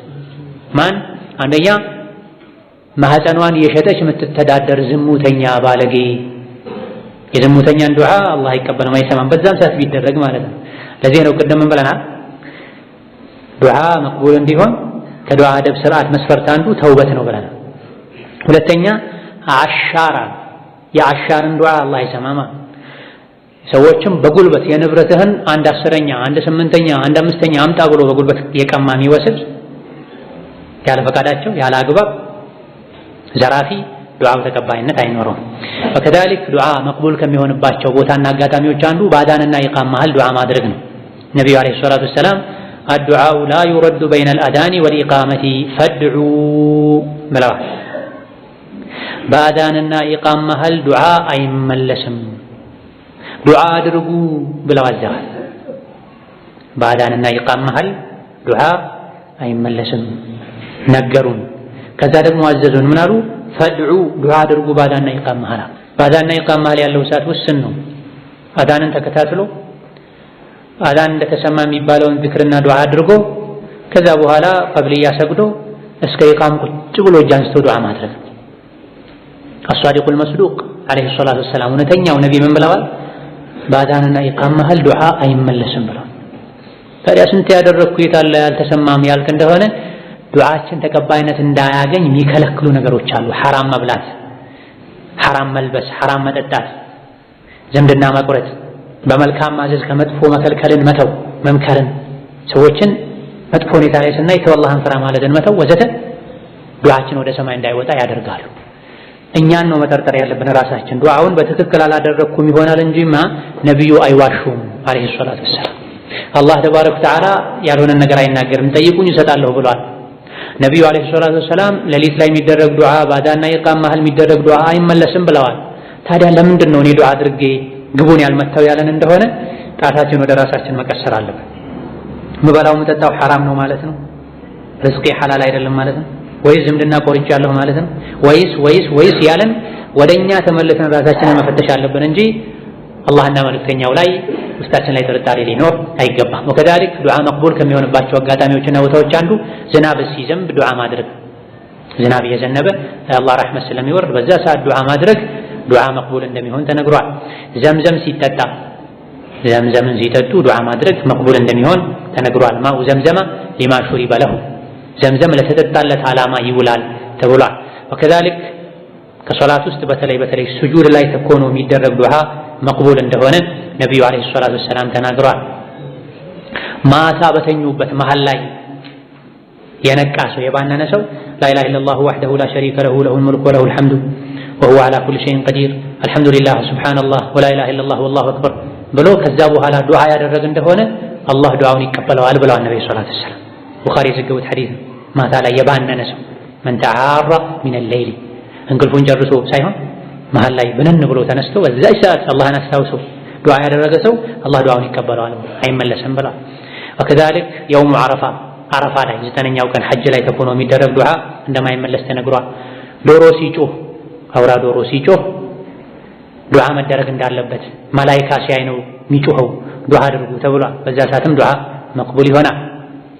ወከዛሊክ ሙስሊም ለሙስሊም ወንድሟ ለእህቷ በርቀት የሚደረግ ዱዓ እገሌ የሚባል ሰው አለ ጌታዬ ሆይ መወደው ማውቃት ሐጃውን አሳካለት ሐጃውን አውጣላት ብሎ አጠገባችን ለሌለ ሰው በተለይ ዝምድና ምንም ሐጃ ከሱ ጋር ግንኙነት ለሌለን ሰው እስላማዊ ወንድማማችነት አሳስቦን ለወንድም ለወገን በርቀት ዱዓ ማድረግ ዱዓችን መቅቡል እንዲሆን ያደርጋል። ላንተም እንደዛው ይለዋል መላኢካ ብሏል ነብዩ ሰለላሁ ዐለይሂ ወሰለም። ይሄ ትልቅ ሀብት ነው፣ ኒዕማ ነው። ከቻልንበት ከታደለን ስንትና ስንት ሐጃ አለብን ያሉን ወንድሞች አሉ በየቦታው የዱንያዊ ጥቅም ሳይኖረን ለዲን ትስስር ብለን በርቀት ሩቅ ላለ ወንድም ሐጃውን አውጣለት፣ ኢማኑን ሙላለት፣ ጭንቀቱን ፈርጅላት ወዘተ ብሎ ለወገን ዱዓ ማድረግ የራሱ ዱዓ መቅቡል እንዲሆን ያደርጋል። እንዲህ ብሎ ሩቅ ላለ ሰው ዱዓ የሚያደርግ ሰው መላኢካ ከሱ ራስጌ ጋር ቆሞ ላንተም እንደዛው ይለዋል ብለዋል ነብዩ አለይሂ ሰላቱ ወሰላም። ከዛልክ የተበዳይ ዱዓ መቅቡል ነው ብለዋል ነብዩ ሰለላሁ ዐለይሂ ወሰለም። የተበደለ ሰው ዱዓ መቅቡል ነው። ሰውን በድለን ዱዓ እንዳያደርግብን መጠንቀቅ አለብን።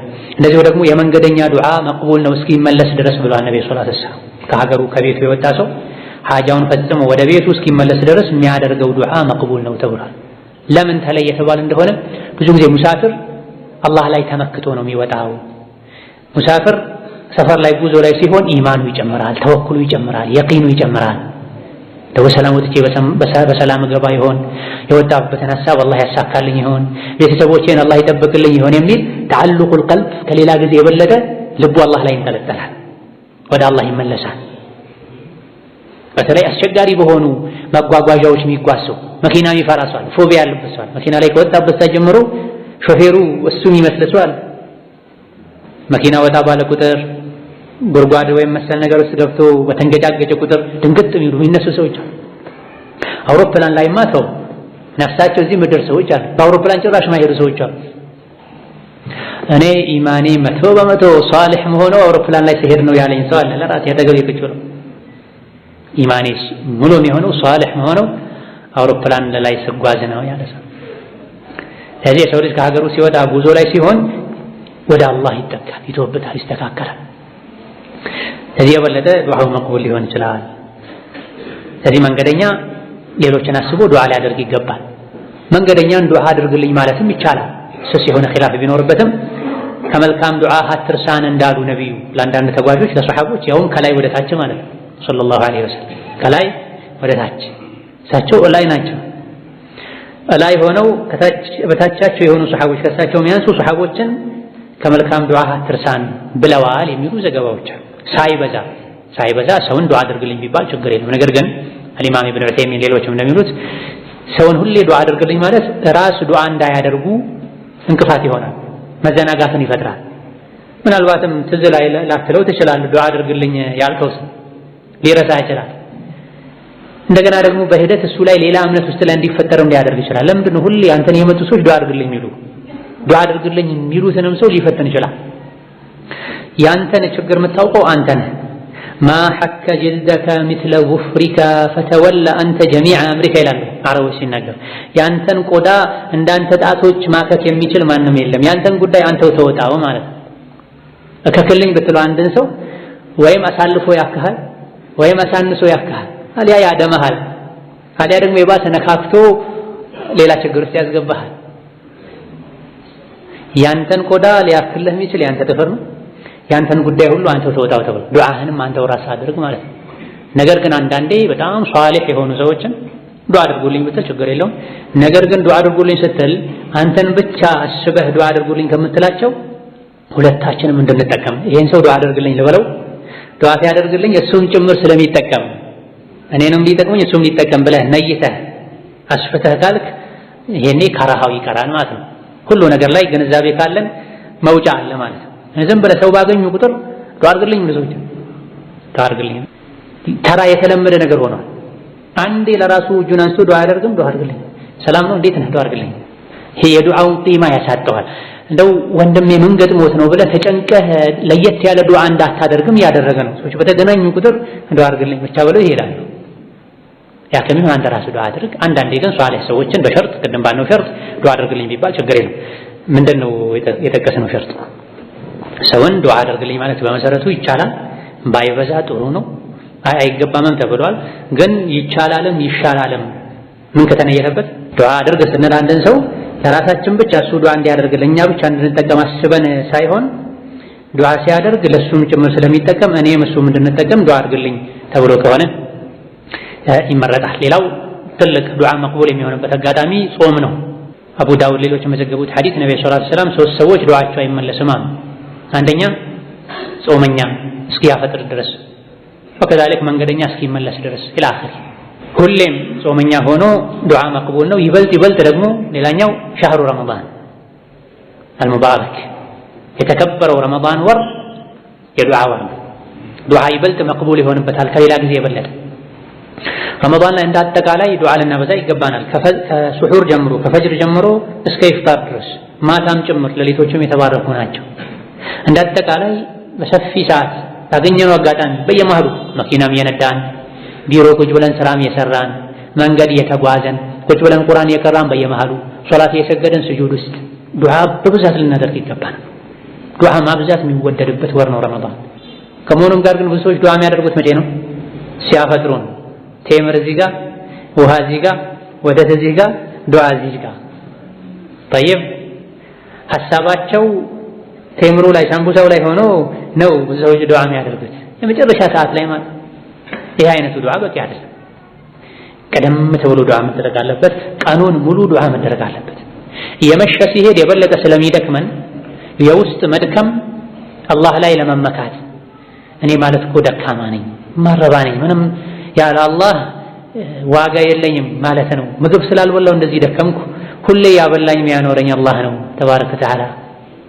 ስለዚህ ያለሱ ምንም አይደለሁም ማለት ነውና ጌታዬ ሆይ ብሎ ወደ አላህ እንድንመለስ ያደርጋል። መራቡ የሌሊቱ የቀኑ መጨረሻ ላይ ልክም ሲሉ አመሻሽ ላይ ማድረጉ የበለጠ ይወደዳል። አዎ ግን ቀኑን ሙሉ ከዱዓ ርቀን ቴምር ሲቀመጥ አይደለም ዱዓ ትዝ ሊለን የሚገባው፣ የልብ ዱዓ መሆን አለበት። ሁሉም የረመዳን የቀኑ ክፍለ ጊዜ ላይ ሰፊ ሰዓት ላይ ዱዓ ከማድረጋችን ጋር ደግሞ ሌላው ትልቁ የዛሬ ሙሐደራችን ነጥብ የሆነው ከረመዳን ጋር ከጾም ጋር ከረመዳን ምሽት ዒባዳዎች ጋር ተያይዘው የሚደረጉ ዱዓዎች አሉ። አንዱ ኢፍጣር ላይ የምንለው ዱዓ ነው።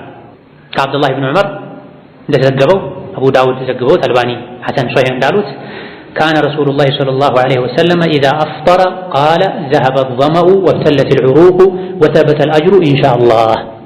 ነቢዩ ዐለይሂ ሰላቱ ወሰላም ጾመው ውለው ሲያፈጥሩ ዘሀበ አዝ-ظመእ ወብተለት አልዑሩቅ ወተበተ አልአጅሩ ኢንሻአላህ ይሉ ነበር። ስለዚህ ጾመኛ ቀኑን ሙሉ ዱዓ ማድረግ አለበት። ልክ ደግሞ ሲያፈጥር ሊለው የሚገባ ራሱን የቻለ ዱዓ አለ። ቀን ሙሉ የምናደርገው ዱዓ የተገደበ አይደለም። የፈለግነውን ዱዓ ማድረግ እንችላለን። የቁርአን የሐዲስ ዱዓ፣ መልካም ዱዓ። አንድ ሰው ዱዓ እንዲያደርግ የግድ ቁርአን ሐዲስን ክታቡ ዳዕዋትን መሐፈዝ አለበት፣ አልአዝካርን ሒስነ ሙስሊም መሐፈዝ አለበት ማለት ነው። ቃል ነው ይሄ። ቢሆን ቢሳካ ጥሩ። ካልሆነ አሊፍ ባታን ማያውቅ ሰው የቁርአን የሐዲስን ዱዓ እንኳ ያልሐፈዘ ሰው ጌታውን ካወቀ ተውሂድን ከያዘ ከሱ አንደበት የሚመነጭ ዱዓ አንዳንዴ አንተ ተውሂድን ሱናን አውቃለሁ የምትል የኪታብ ዝክሮችን ሸምድደህ ግን በልብህ አላህን በትክክል ማታውቅ ማታከብር ሰው ከምታደርገው ዱዓ አላህን በትክክል የሚያውቅ የጃሂል ዱዓ ሊሻል ይችላል። አንዳንድ አባት እናቶች አያቶች የሚያደርጉት ዱዓ ወላሂ ይነዝራል ሰውነት። ልጣፈው ሁሉ ያስብልሃል። ቁርአን ያልቀሩ ሐዲስ ያልቀሩ ኧረ እንደው አሊፍ ባታን ማይለዩ አባት አያቶች አሉ። አንዳንድ ዱዓ ሲያደርጉ ሳታስበው ባይበሳል አላህ እንዴት እንደሚገልጹት ለአላህ እንዴት እንደሚተናነሱ አላህ እንዴት እንደሚያወድሱት ከውስጥ የመነጨ ነው። ይሄ ዱዓ ይሻላል። ቃሉ ቁርአን ሐዲስ ላይ ላይኖር ይችላል፣ ግን ከቁርአን ሐዲስ የሚጋጭ አይደለም። ሰማዩን ከፍ ያደረግክ ምድሩን የዘረጋ ዝናቡን የምታዘንብ ጌታዬ ሆይ ያሉ የቁርአኑን በሌላ አገላለጽ ገለጹት እንጂ የሐዲሱን። ስለዚህ አባቶች፣ አያቶች፣ ትልልቅ ሰዎች፣ የዱዓ ተለምዶ ያላቸው ሰዎች፣ ተሰጥኦ ያላቸው ሰዎች የሐዲስን የዝክርን አላደረጉም ብለህ ቸላ ማለት የለም። አፈጻጸሙ ላይ ቢድዓ ካለ ምከራቸው። አባቴ አያቴ እንደዚህ ዱዓ አይደረግም ብለህ ምከራቸው። በተረፈ በትክክል ዱዓ ካደረጉ የነሱ ዱዓ አንተ ልብህ ሌላ ዓለም ሆኖ ውስጥህ ላይ የአላህ ክብር ሳይኖር የዝክር ክታቦችን የዱዓ ክታቦችን ሸምድደህ ከምታደርገው የነሱ ሊሻል ይችላል። ስለዚህ ቀኑ ሙሉ ላይ ረመዳን ላይ ጾመኛ የፈለገውን ዱዓ ማድረግ ይችላል። ወሰን ማለት የሌለበትን ዱዓ ልክ ነው። የቀን ዱዓ የረመዳን የጾመኛ የቀን ዱዓ ረመዳንም ይሁን ሌላ ጾም ላይ ልክ ነው። ልክ ስናፈጥር ግን የተገደበ ራሱን የቻለ ዱዓ አለ። ምንድነው እሱም? ذهب الظمأ وابتلت العروق وثبت الأجر إن شاء الله። የተለያዩ ሌሎች ዘገባዎች አሉ፣ ነገር ግን ضعيف ናቸው። اللهم لك صمت وعلى رزقك أفطرت የሚል አለ። ብዙ ጊዜ ሀገራችን ላይ የተለመደው ይሄ ነው። አባቶች አያቶች የሚያውቁት ይሄ ነው። ሌሎችም አዝካሮች አሉ፣ ግን አንዳንዶቹ ሐዲሱ ضعيف ነው። የተሻለው ሶሒህነቱ የተሻለው ይሄኛው ذهب الظمأ وابتلت العروق وثبت الأجر إن شاء الله። ሌላውንም ቢሉ ችግር የለም፣ ሌላውንም ቢሉ ችግር የለም እስከ ተገኘ ድረስ ሐዲሱ ያን ያክል ደካማ ነው እስካልተባለ ድረስ። ይሄን ግን ትክክለኛውን ቢሉ የበለጠው ሶሒህ ነው የሚባለው ቢሉ የተሻለ ምን ማለት ነው? አረብኛውን ቃል በቃል ማለት ያልቻለ ሰው በራሱ ቋንቋ ትርጉሙን ተጠቅሞ አላህን ማመስገን ይችላል። ذهب الظمأ ማለት ጥሙ ድካሙ ሄደ ማለት ነው። وابتلت العروق የሰውነት ቆዳይ የደም ስሬ ረጠበ፣ እህል አገኘ፣ ውሃ አገኘ፣ ቴምር አገኘና ረጠበ። وثبت الأجر إن شاء الله የቀረው ደግሞ አጅር ነው በአላህ ፍቃድ። የድካሜ የጾሜ አጅርም አላህ ዘንድ ተረጋገጠ፣ ግን ኢንሻአላህ።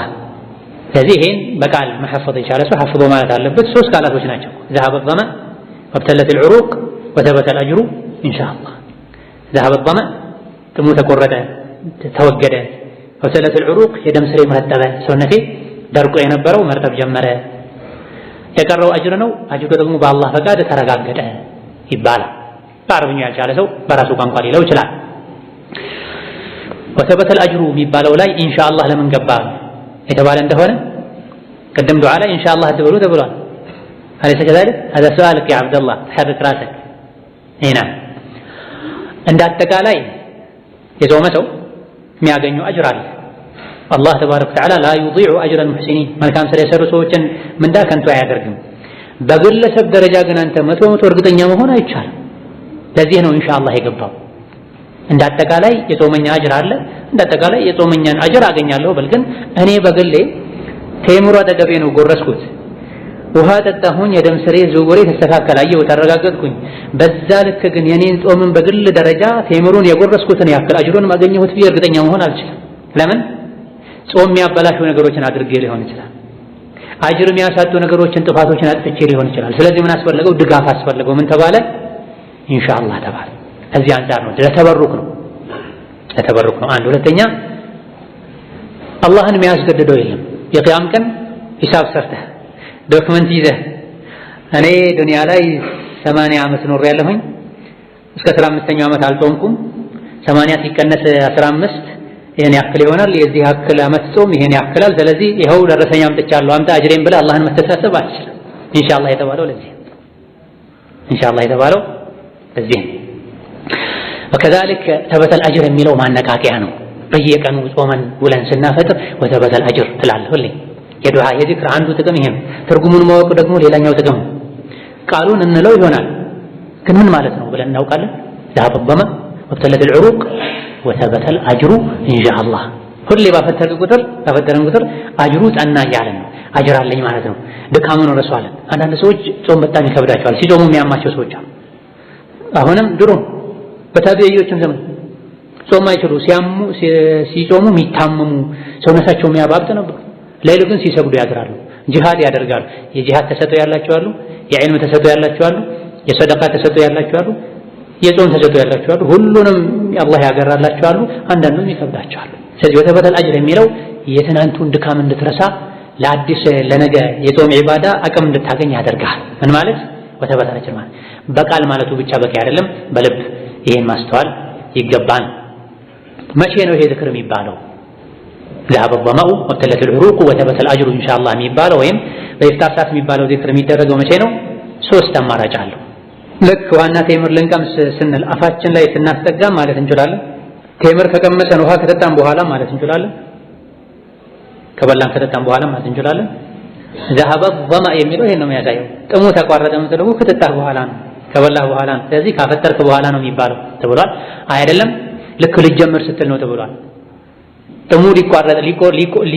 ሊቆም ነው ጥሙ ሊቆረጥ ነው ሊወገድ ነው ቀድ ቃመ ሶላት እንደሚባለው ማለት ሶላት ተነስተህ አጥቆም ሳይጀመር ምን ይባላል ቀድ ቃመት ሶላቱ ቀድ ቃመት ሶላት ይባላል ገና ነው ሶላት አልተጀመረ ሶላት ሊቆም ሊጀመር ተቃርቧል ማለት ነው ذهب الظمأ ስትልም ከመብላት በፊት ብትለው ችግር የለውም አሁን ልበላ ነው ጥሙ ሊቆረጥ ነው እንደማለት አይደለም የተወሰነ ከበላህ በኋላ መሃል ላይ ያስገብተህ በለው ተብሏል በሶስቱም ተፈስሯል ሶስቱም ያስኬዳል አንዳንዴ ለናፈጥር ስንነለዋለን አንዳንዴ ያፈጠረን በመሃል እንለዋለን አንዳንዴ አፍጠረን ከጨረሰን በኋላ አልহামዱሊላህ الذي أطعمني وسقاني ከማለታችን ጋር አብረን ቀላቅለን እንለዋለን ሶስቱም ያስኬዳል ታዲያ ይሄ የማፍጠር ዚክር በጀማዓ ይባላል በተናጠል ነው የሚባለው አባት ለብቻው እናት ለብቻው ልጆች ለብቻቸው ይበሉ እንጂ ነው የፍጣር ዚክርን በጋራ እንበል አይባል اللهم الا اذا كان في مقام تعليم الصبيان فلا باس به ህፃናትን ለማስተማር ለማሳሐፈብ ከሆነ በጋራ ቢባል ችግር የለውም እስኪያፈቡ ድረስ ከዛ ውጪ ሁሌ በቋሚነት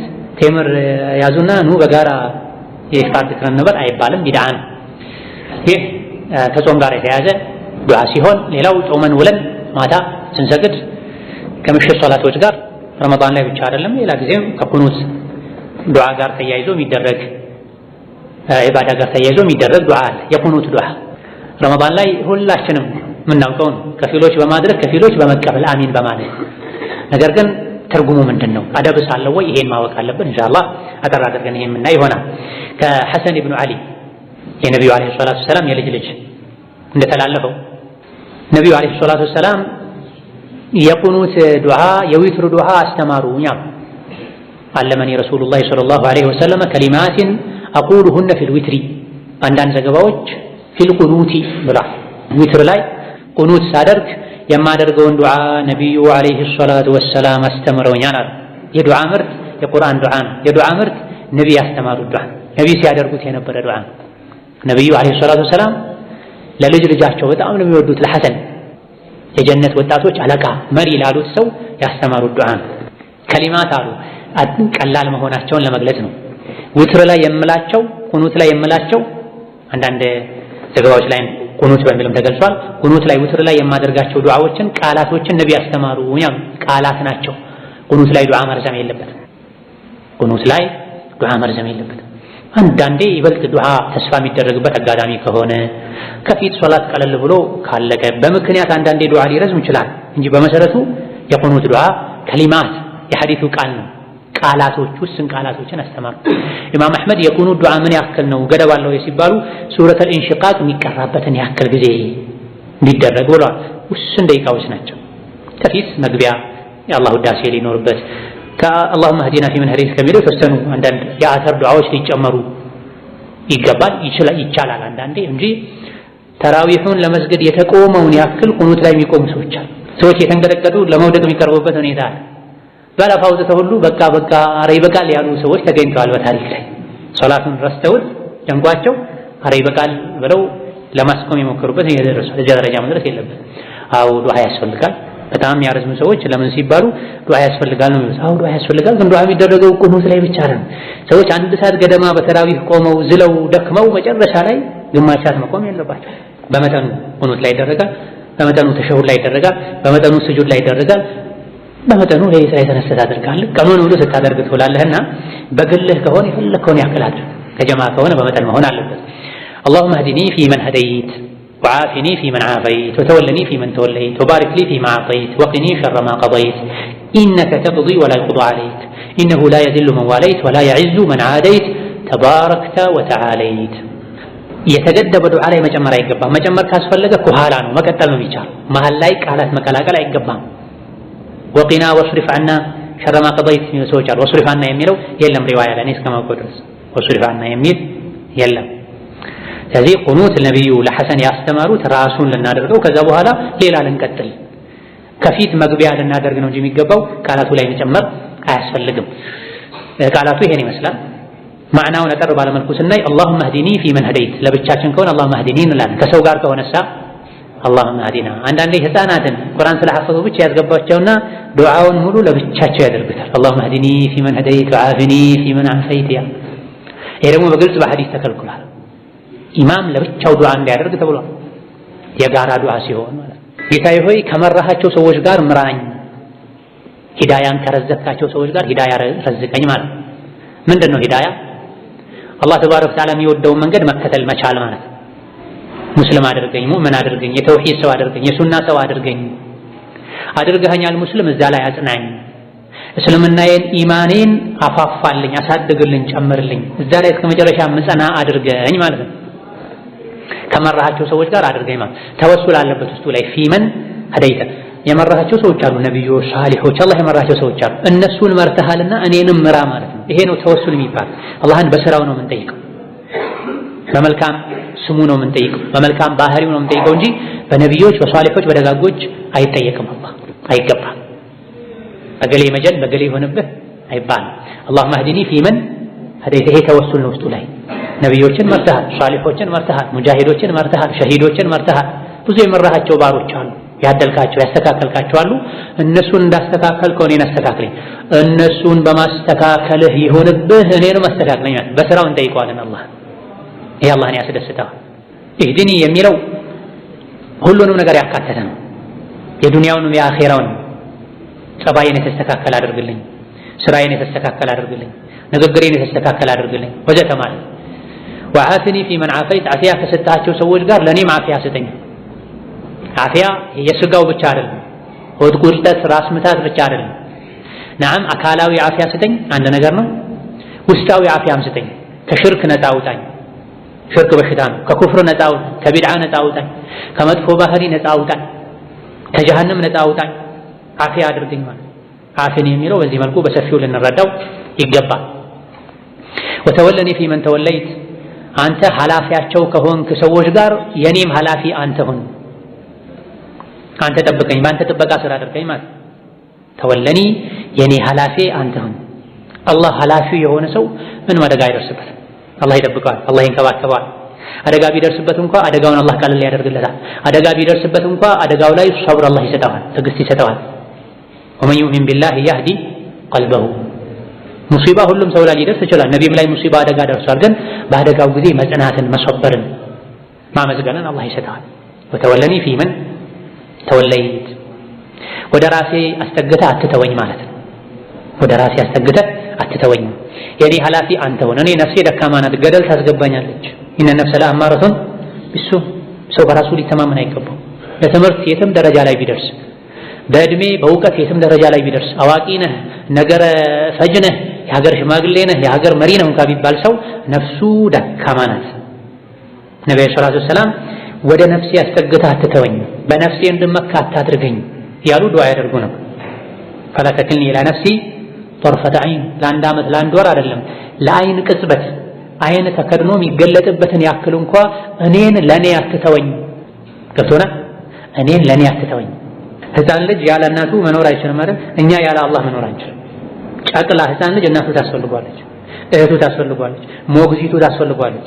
ከዛ በላይ ለኛ ለነፍሳችን ማን ያስፈልገናል? አላህ ያስፈልገናል። ካልሆነ የትኛው ገደል ላይ ገብተን እንደምንቀር አናውቅም። ነፍስ ከባድ ነው፣ ጥበቃ ያስፈልጋል። ወቂኒ ሸረ ነፍሲ፣ ከነፍሴ ሸር ጠብቀኝ የሚል ዱዓ አለ። ከነፍሴ ሸር፣ የውጭ ጠላትህን ከምትፈራው በላይ ነፍስያ ጠላትህ ናት። ለአንተ ጠብቃት፣ ተጠንቅቃት፣ ፍራት። ስለዚህ ወተወለኒ ፊመን ተወለይት፣ ይሄ የኔ ወሊ የኔ ጠባቂ አንተ ሁነኝ። አላህ ጠባቂ የሆነ ሰው አላህ ይጠብቀዋል። ከወንጀል ይጠብቀዋል፣ ከኩፍር ይጠብቀዋል፣ ከውርደት ይጠብቀዋል፣ ከኪሳራ ይጠብቀዋል፣ ለጀሃነም ለአላህ ቁጣ ከሚዳርጉ ነገሮች ይጠብቀዋል። ወባሪክ ሊ ፊማ አጠይተ፣ የሰጠኸኝ ነገሮችን በረካ አድርግልኝ። ማ መውሱላ ናት፣ የሰጠኸኝን ሁሉ በረካ አድርግልኝ ማለት ነው። ልጅ ሰጠኸኛል፣ ልጆቼን የተባረኩ አድርግልኝ፣ የሚረቡ የሚጠቅሙ አድርጋቸው። ዒልም ሰጠኸኛል፣ ዒልሜን የሚጠቅም አድርገው። ገንዘብ ሰጠኸኛል፣ ገንዘቤን የሚጠቅም አድርገው። ሚስት ሰጠኸኛል፣ ሚስቴን የምትጠቅም አድርጋት። ባል ሰጠኸኛል፣ ባሌን የሚጠቅም አድርገው። ማ አይለዚ ማለት ነው፣ የሰጠኸኝ ነገር ሁሉ በረካ አድርግልኝ። በረካ ማለት ምን ማለት ነው? አንድ ነገር ቋሚ ሆኖ ጠቃሚ መሆን ማለት ነው። አልበረከቱ አልኸይሩ ዳኢሙ ሙስተሚር ማለት ሁሌ የሚኖር ሁሌ የሚጠቅም ነገር በረካ አለው ይባላል። አላህ በረካ ያደርግህ ማለት እድሜህን ያርዝመው፣ ሀብትህን ያስፋው፣ ቋሚ ያደርግልህ ማለት። ስለዚህ የሰጠኸኝ ነገር ሁሉ በረካ አድርግልኝ። ወቂኒ ሸረ ማ ቀضይት፣ ከወሰንካቸው ውሳኔዎች ክፋት ጠብቀኝ። ወቂኒ ጠብቀኝ፣ ሸረ ማ ቀضይት፣ አንተ ከወሰንካቸው ውሳኔዎች ክፋታቸው ከመጥፎ ጎናቸው ጠብቀኛል። በመሰረቱ አላህ የሚወሰነው ነገር ሁሉ ኸይር ነው። ወደኛ ሲመጣ ግን ሸር ሊሆን ይችላል አያያዝ ካልቻልንበት። ለምሳሌ አንድ ሰው ላይ የአካል አደጋ እንዲደርስበት አላህ ወስኖ ሊሆን ይችላል። የአካል አደጋ ሰው ላይ መድረሱ ለሱ ይጠቅመዋል ከሰበረ፣ ከታገሰ፣ አላህን ካመሰገነ፣ አልሐምዱሊላህ ካለ። ካልሰበረ ለሱ ጉዳት ነው። ስለዚህ ከወሰንከው ውሳኔ መጥፎ ጎኑ ጠብቀኝ ማለት ነው። አንድ ሰው ላይ አላህ ድህነትን ሊወስንበት ይችላል። ድህነት እሱ ላይ መወሰኑ በራሱ ሸር አይደለም።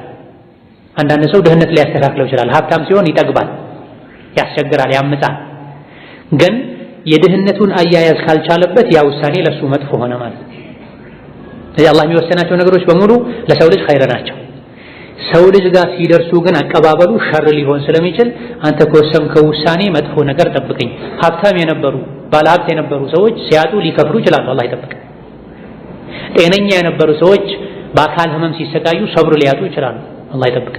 ስለዚህ አንተ የምትወስነው ውሳኔ ሁሉ ኸይር ነው። በሽታ መታመም ኸይር ነው። የሰው ልጅ በታመመ ቁጥር ወደ አላህ ይጮሃል፣ ዱዓ ያደርጋል፣ ይተናነሳል፣ አጅሩን አላህ ያበዛለታል። ልጅ ሞተበት አንድ ሰው፣ ልጅ በሞቱ ማጉደል ነው ለአንተ ሸር ሊሆን ይችላል ዛሂሩ። ግን ከሰበርክ ልጁ ጀነት ሄዶ ቤት ሰርቶ ይጠብቃል፣ ኸይር ነው ማለት ነው። ዱንያ አግኝተህ አጣህ፣ ሰብር አደረግህ፣ ለአንተ ኸይር ነው። ሰብር አጣህ፣ ለአንተ መጥፎ ነው። ስለዚህ አንተ የወሰንካቸው ውሳኔዎች ኋላቸውን ኸይር አድርግልኝ፣ ይዘውት የሚመጡትን ነገር ጥሩ አድርግልኝ ማለት። ገንዘብ መሰጠቱን በራሱ እኮ ኸይር ነው፣ ግን አያያዝ ካልቻልከበት ሸር ነው። መልካም የነበሩ ትሁት የነበሩ ሰው አክባሪ የነበሩ ተናናሽ የነበሩ ሰዎች ሀብት ሲያገኙ ጥጋብ ወጥሯቸው አባታቸው የማይታዘዙ ዝምድና የማይቀጥሉ የእናንተ ቤት አይመቸኝም የእናንተ ሰፈር ለኔ መኪና አይሆንም ወዘተ እያሉ የጠገቡ በጥጋብ ዝምድና የቆረጡ በጥጋብ መስጂድ አልገባም መስጂዱ ይሸታል ያሉ ሰዎች ተገኝተዋል። فلما آتاهم من فضله بخلوا به وتولوا አላህ ከችሮታው ከትሩፋቱ ሲሰጣቸው የጠገቡ ጀርባ ሰጥተው ይዞሩ አሉ። ለአንዳንድ ሰው ስልጣን ፈተና ነው፣ ለአንዳንድ ሰው ሀብት ፈተና ነው፣ ለአንዳንድ ሰው ዝና ፈተና ነው። ስለዚህ ማግኘትም ፈተና ነው፣ ማጣትም ፈተና ነው። ከዚህ ነው ይሄን ነው ወቅኒ ሸረ ማ ቀضይት የተባለው ኢነከ ተቅዲ ወላ ይቅضى عليك አንተ ትወስናለህ አይወሰንብህም አሉ። ይሄ ውዳሴ ነው። አንተ ትወስናለህ አይወሰንብህም አላህን ያወደሱ ነው። ወኢነሁ ላ የዝሉ መን ዋለይት አንተ የጠበከው ሰው አንተ የረዳኸው ሰው አንተ የወደድከው ሰው አይዋረድም። ውደደኝ፣ አክብረኝ፣ ጠብቀኝ፣ አቅርበኝ። ወላ የዒዙ መን ዓደይተ አንተ ደግሞ ጠላቱ የሆንከ ሰው መቼም ሊከብር አይችልም። አንተ ጠላት አታድርገኝ፣ አንተ እንድጠላኝ የሚያደርግን ነገር ከማድረግ ጠብቀኝ፣ በወንጀል አታዋርደኝ ማለት ነው። ተባረክተ ረበና ወተዓለይት ጌታችን ሆይ ኸይርህ በዛ፣ መልካምህ ለሰው ልጆች የምታደርገው የምትሰጠው ስጦታ ብዙ ሆነ ማለት ነው። ተባረከ ማለት ከቱራ ኸይሩሁ ማለት የአላህ ስጦታ ሰፊ ነው ብዙ ነው። ስለዚህ ይሄን ሁሉ ኒዕማህን እናውቃለን እናወድስሃለን ማለት ነው። ከዱዓ በፊትም ውዳሴ አለ፣ ከዱዓ በኋላም ውዳሴ አለ። ይህ የዱዓው ቃል ነው። ቅድም እንዳልነው ከፊት ከኋላ መጨመር ይቻላል። መሃል ላይ መቀላቀል ግን አይገባም። መሃል ላይ መቀላቀል አይገባም። ይሄ ዱዓ ሲደረግ እጅ ማንሳት ይወደዳል። አንዳንድ ማያነሱ ሰዎች አሉ፣ አይነሳም ይሉሃል። ግልጽ ሐዲስ ላይ እጃቸውን ያነሱ ነበር ቁኑት ላይ ተብሏል። ስለዚህ ቁኑት ላይ እጅ ይነሳል። አንድ ሁለተኛ አሚን ይባላል። እጅ ሲነሳ ወደ ላይ እነዚህ መነሳት የለበትም። ከፊት ትይዩ ነው መሆን ያለበት። ከፊት ከዓይኖችህ ትይዩ መሆን አለበት። እንደዚህ መራራቅም የለባቸው እጆች፣ እንደዚህ መለያየት የለባቸው። የዱዓ አደብ እጆችን ገጣጥሞ አላህን የጠየቅነው ያለውን ነገር ሊሰጠን አፍሰል ለመቀበል እንደተዘጋጀ ሰው እንደዚህ ማድረግ ነው ያለብን። አንዳንዶች የሐዲስ ልቃውንት ሆነ ያሉ ትንሽ ገልበጥ ያድርገው ይላሉ። የሆነ ነገር ከላይ የሚንጠባጠብ ነገር ለመቀበል እንደዚህ ስለሌለ አላህ የምትጠይቀውን ነገር በዚህ ልክ ይሰጠኛል ብለህ እርግጠኛ እንደሆነ ሰው ዱዓ እጅህን ስታነሳው ትንሽ ወደፊት ገልበጥ እንደማድረግ አድርገው። ከላይ የሚወርደው የጠየቀው ነገር የሚሰጠው እዛ ላይ ያርፋል ብለህ የማመን ያክል እርግጠኛ ሆነ ተብሏል። ታዲያ ይበተንብሃል። እንደዚህ አድርገህ አታንሳ፣ እንደዚህ አድርገህ አታንሳ። እንደዚህ የሚያደርጉ ሰዎች አለ ደግሞ ከንብርታቸው ትይዩ ዝቅ አድርገው የሚያነሱ አሉ። አይደለም፣ ከፊትህ ከዓይኖቹ ትይዩ ሁለት ጣቶች እጆች ተገጣጥመው መነሳት አለበት። ዱዓ ሲያልቅ ከሶላት ውጪ ፊት ይታበሳል አይታበስም ኺላፍ አለበት። ማበስም አለማበስም ሁለቱም ይቻላል። ከሶላት ውጪ ተኮኖ የሚደረግ ዱዓ ላይ ዱዓው ሲያልቅ ፊት ማበስ ይቻላል ያሉ የሐዲስ ሊቃውንት አሉ። ሐዲሶች ሷሂህ ነው ብለው፣ ሌሎች ደግሞ አይታበስም ሐዲሶች ضعيف ነው ብለው። ኢብኑ ሐጀር እንደሚቻል ሐዲሶች ሐሰን እንደሆኑ ገልጸዋልና ከሶላት ውጪ ዱዓ ከተደረገ በኋላ ዱዓው ሲያበቃ ፊት ማበስ ይቻላል፣ ችግር የለም። ቁኑት ላይ ግን ሶላት ውስጥ ግን ዱዓ ተደርጎ መጨረሻ ላይ ፊት አይታበስም፣ ይሄ ቢድዓ ነው። ስለዚህ ቁኑት ሲያበቃ ፊት ማበስ አይቻልም፣ አይታበስም፣ ቢድዓ ነው፣ አዲስ ፈጠራ ነው። አሚን ሲባል ከልክ በላይ መጮህ አይገባም። ዱዓውም ሲደረግ ከልክ በላይ መጮህ አይገባም። እንደዚሁ ደግሞ ዱዓው ሲደረግ በዜማ መልኩ መሆን የለበትም። ቁርአን ሲቀራ ኢነል ለዚነ አመኑ ወዐሚሉ ሷሊሃቲ ወልዐስሪ ኢነል ኢንሳነ ለፊ ኹስር ወሰማአ በነይናሃ እንደሚባለው ቁርአን ላይ ሲቀራ መድ ጉና ኢድጋም ኢኽፋ ዜማ እንደሚደረገው ዱዓ ላይ በዛ መልኩ የተዜመ መሆን የለበትም። አደብ ያስፈልጋል። አላህን ነው ያናገረን ያለው በኖርማል ድምፅ። እንደውም መተናነስ፣ መፍራት፣ ዝቅ ማለት በሚታይበት ድምፅ ነው ዱዓ መደረግ ያለበት። ቅድም እንዳልነው ደግሞ ከልክ በላይ መርዘም የለበትም። ሰው መቸገር የለበትም፣ በልክ መሆን አለበት። አንዳንዴ ለይለቱል ቀድር ተስፋ የሚደረግበት ቀን ከሆነ ከፊት ከኋላ ሁኔታው ታይቶ በመጠኑ ቢረዝም ችግር የለውም። በእነዚያም ቀኖች ቢሆን ከልክ በላይ መርዘም የለበትም። ሌላው ትልቁ እዚህ ጋር ልብ መባል ያለበት ዱዓው ሲደረግ የቁኑት ዱዓ ሲደረግ ሁሉም ቃላቶች ላይ አሚን አይባልም። ይሄን ልብ በሉ። ስለዚህ መስጂዳችን ላይ ይሄ ሱና መተግበር አለበት። ብዙ ቀን አስተምረናችኋል። ነገር ግን ተግባራዊ የሚያደርግ ብዙም አላየንም። አሚን አሚን አሚን ነው የምንሰማው። اللهم اهدنا فيمن هديت آمين በሉ። وعافنا فيمن عافيت آمين በሉ። وتولنا فيمن توليت آمين በሉ። وبارك لنا فيما أعطيت آمين በሉ። وقنا شر ما قضيت آمين በሉ። ከዚህ በኋላ አሚን አይባልም። አሁን ቀጥሎ ካለው በኋላ إنك تقضي ولا يقضى عليك إنه لا يذل من واليت ولا يعز من عاديت እዚህ ጋር አሚን አይባልም። ዝም በል። ውዳሴ ነው፣ አላህን ማወደስ። አንዳንድ ዑለሞች ሱብሃንአላህ በል ብለዋል። ወይም አሽሀድ በል ብሏል። እውነት ነው ልክ ነው በል ወይም ጥራት ይገባህ ጌታዬ በል ተብሏል። ይሄን ማለት የሚያስችል ግልጽ ሐዲስ የለም። ግን ሰና ነው ውዳሴ ነው። ሱብሃንአላህ ብትል ችግር የለም፣ ሱብሃነክ ብትል ችግር የለውም በልክ እንጂ ሁሉም ቃላቶች ሲባሉ አሚን አሚን አሚን አይባልም። ምክንያቱም ኢነከ ተቅዲ ወላ ይቅዳ ዐለይክ ምን ማለት ነው? አንተ ትፈርዳለህ ትወሰናለህ፣ አንተ ላይ አይወሰንም። አሚን ቦታው አይደለም። አላህን ያወደሰን ነው። ጌታችን ሆይ አንተ ትፈርዳለህ አይፈረድብህም፣ አንተ ከፍ ያደረከው ዝቅ የሚያደርገው የለም፣ አንተ ዝቅ ያደረከው ከፍ የሚያደርገው የለም። አሚን አሚን ቦታ አለ። አሚን የሚባለው መቼ ነው? ሲጠየቅ ነው። እህዲኒ ፊመን ሀደይት ከመራሃቸው ጋር ምራኝ፣ አሚን እሺ። ስለዚህ ይሄ መለየት ያስፈልጋል። ግማሹ አሚን ይባላል፣ ግማሹ ላይ አይባልም። እስኬት ነው አሚን የምንለው? ወቂኒ ሸረ ማ ቀضይት እስከዛ አሚን እንላለን። ወቂኒ ሸረ ማ ቀضይት እስከዚህ አሚን እንላለን። ከዚህ በኋላ ያለው የቁኑቱ ይሄኛው የሐሰን ዱዓ እስኪያልቅ ድረስ ዝም ነው ወይም ደግሞ በትንሹ ሱብሃነክ ሱብሃንአላህ ሱብሃነክ እንላለን። ከዛ በተረፈ አላህን ማወደስ ነው። ሌሎች ዱዓዎች ሲቀጥሉ ሲመጡ ዱዓው አሚን ማለቱ ይቀጥላል። ቁኑቱ ተጠናቀቀ፣ ሶላቱ አበቃ፣ ዊትር ዘጋን። ከዊትር በኋላ የሚባል ዝክር አለ። እሱን አይተን ፕሮግራማችን የሚቋጭ የሚጠናቀቅ ይሆናል። ያ ምንድን ነው? ኡበይ ብኑ ከዕብ ባስተላለፉት ሐዲስ ላይ ነቢዩ ዓለይሂ ሰላቱ ወሰላም ዊትርን 3 ረካ ይሰግዱ ነበረ። ኢማም ነሳኢ ሌሎችም የዘገቡት ነው። ዊትርን 3 ረካ ይሰግዱ ነበረ፣ የመጨረሻው ላይ እንጂ አያሰላምቱም ነበረ። ሁለት አይነት አሰጋገድ አለው። ሁለት ሰግዶ አሰላምቱ፣ አንድ ለብቻም ይቻላል፣ 3 በመደዳ መስገድም ይቻላል። የኡበይ ያዩትን ወይም ብዙ ጊዜ ያደርጉት የነበረውን የተናገሩ። 3ቱም በመደዳ ይሰግዱ ነበር፣ መጨረሻ ላይ እንጂ አያሰላምቱ ነበር። የመጀመሪያው ላይ ሰብሕ እስመ ረቢከል አዕላ ይቀሩ ነበር። ሁለተኛው ላይ ሱረቱል ካፊሩን ይቀሩ ነበር። ሶስተኛው ላይ ቁል ሁወላሁ አሐድን ይቀሩ ነበረ። ዊትሩን ጨርሰው ካሰላመቱ በኋላ ሱብሓነል መሊኩል ቅዱስ ሱብሓነል መሊኩል ቅዱስ ሱብሓነል መሊኩል ቅዱስ ይሉ ነበረ።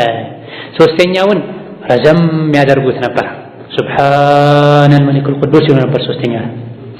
ዳረቁጡኒ በዘገቡት እና ኢብኑ ባዝ ሌሎችም የተወሰኑ ሊቃውንት ሷሂህ ባሉት አንዳንዶች ضعيف ባሉት ዘገባ ረቢል መላኢከቲ ወሩህ ወይም ረቡል መላኢከቲ ወሩህ የሚልም ይጨምሩ ነበር ተብሏል። ስለዚህ የዊትር ሶላት እንደተጠናቀቀ ዊትር እንዳሰላመተን አስተግፊሩላህ አስተግፊሩላህ አስተግፊሩላህ አይባልም። ምንድን ነው የሚባለው? ሱብሓነል መሊኩል ቅዱስ ሱብሓነል መሊኩል ቅዱስ ሱብሓነል መሊኩል ቅዱስ። ሶስተኛው ላይ ረዘም ሳብ እናደርገዋለን፣ ጎላ እናደርገዋለን። ረዘም ሳብ ጎላ የሙድ የሚለው ይሄ ነው ማዕናው። ረዘም ሳብ ጎላ።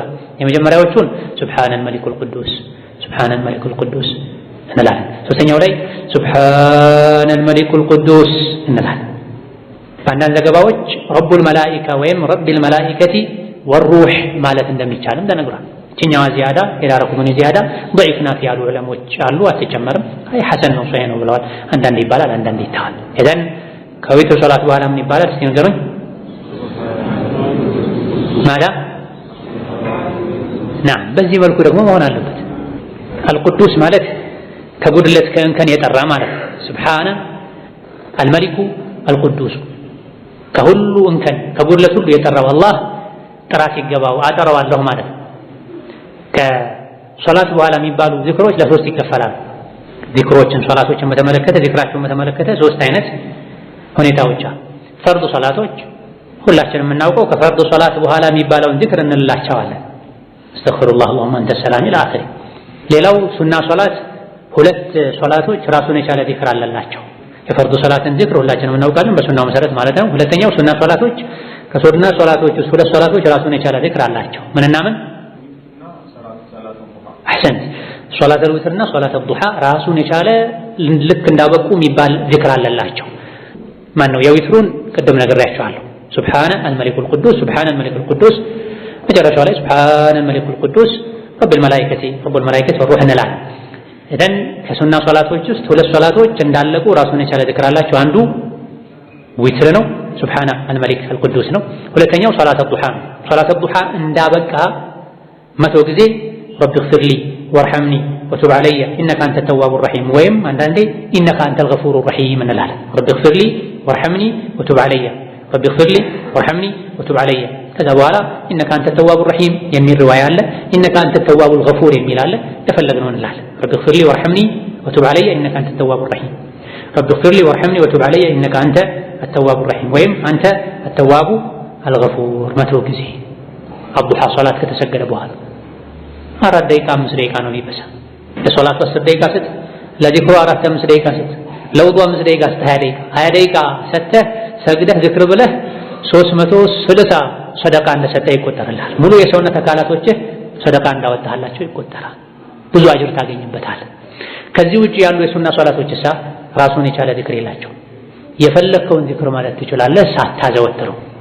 የሆነ ሱና ሶላት ሰገድክ ዊትርም አይደለም አዱሃም አይደለም አስተግፊሩላህ ብትል የሚከለክልህ ነገር የለም።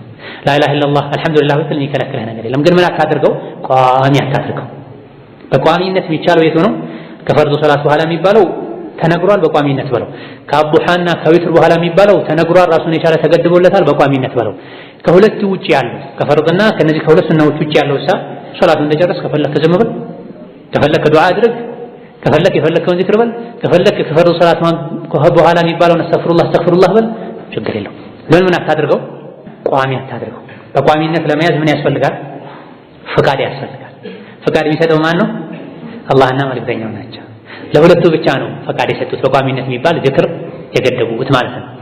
ተራዊህስ በየመሃሉ የሚባል ዚክር አለ ወይ? ይሄም ሌላ ወሳኝ ነጥብ ነው። የለም፣ ተራዊህ ላይ በየመሃሉ የሚባል ዚክር የለም። በየሁለት ረካው በየአራት ረካው መሃል ላይ ተሰብስበው اللهم انك عفو تحب العفو فاعف عنا ሚሉ አሉ። በጀማዓ ቢድዓ ነው። ለብቻህ በል ችግር የለም። اللهم صل على سيدنا محمد وعلى ال سيدنا محمد ብለው በዜማ የሚሉ ሰዎች አሉ። ቢድዓ ነው። ሌላ ደግሞ ምንድነው? ነሰሉከ ሪዳ መጨረሻው ላይ ወነዑዙ ቢከ ሚነ ናር ብለው የሚሉታል። በጀማዓ ከሆነ ይሄም ቢድዓ ነው። ለብቻህ በየመሃሉ ስጁድ ውስጥ በል፣ ባሰላመተ ቁጥርን በል፣ መሃል ላይ ኢማሙ ሲያርፍ የሚፈልገውን ዱዓ አድርግ። በተራዊህ መሃል ላይ በጀማዓ ግን የሚባል ነገር የለም። ነብዩ ተራዊህ ሰግደዋል ለ3 ለ4 ቀን። በየተራዊህ መሃል እንዲህ አይነት ዚክር አይሉም ነበር። ሰሃቦች ሰግደዋል በጀማዓ እንዲህ አይነት ዚክር አይሉም ነበር። ለብቻህ በተናጠለ ሶላተ ነቢ አውረድ፣ ዚክር በል፣ ቁርአን ቅራ፣ የፈለገውን አድርግ። በጀማዓ ግን ማለት ምን ያስፈልጋል? ፈቃድ ያስፈልጋል። ፈቃድ የሚሰጠው ማን ነው? አላህና ነቢ ናቸው። ሰጥተዋል? የለም አልሰጠም። ነብዩ ሰለላሁ ዐለይሂ ወሰለም ተራዊህ እንደሰገዱ ተነግሯል ለ3 ለ4 ቀኖች። ከዛ በኋላ እነ ዑመር ሰግደዋል፣ እነ ዑስማን ሰግደዋል፣ እነ አሊ ሰግደዋል፣ እነ ኢማም ማሊክ ኢማም ሻፊ ሰግደዋል። በየመሃሉ የቆሙ በጀማዓ ዚክር ነበር የሚል ማስረጃ የለም። ስለዚህ ህገወጥ ስራ ነው ማለት ነው። ህገወጥ የሆነ ስራ ደግሞ ምንድነው? ተመላሽ። من أحدث في أمرنا هذا ما ليس منه فهو رد።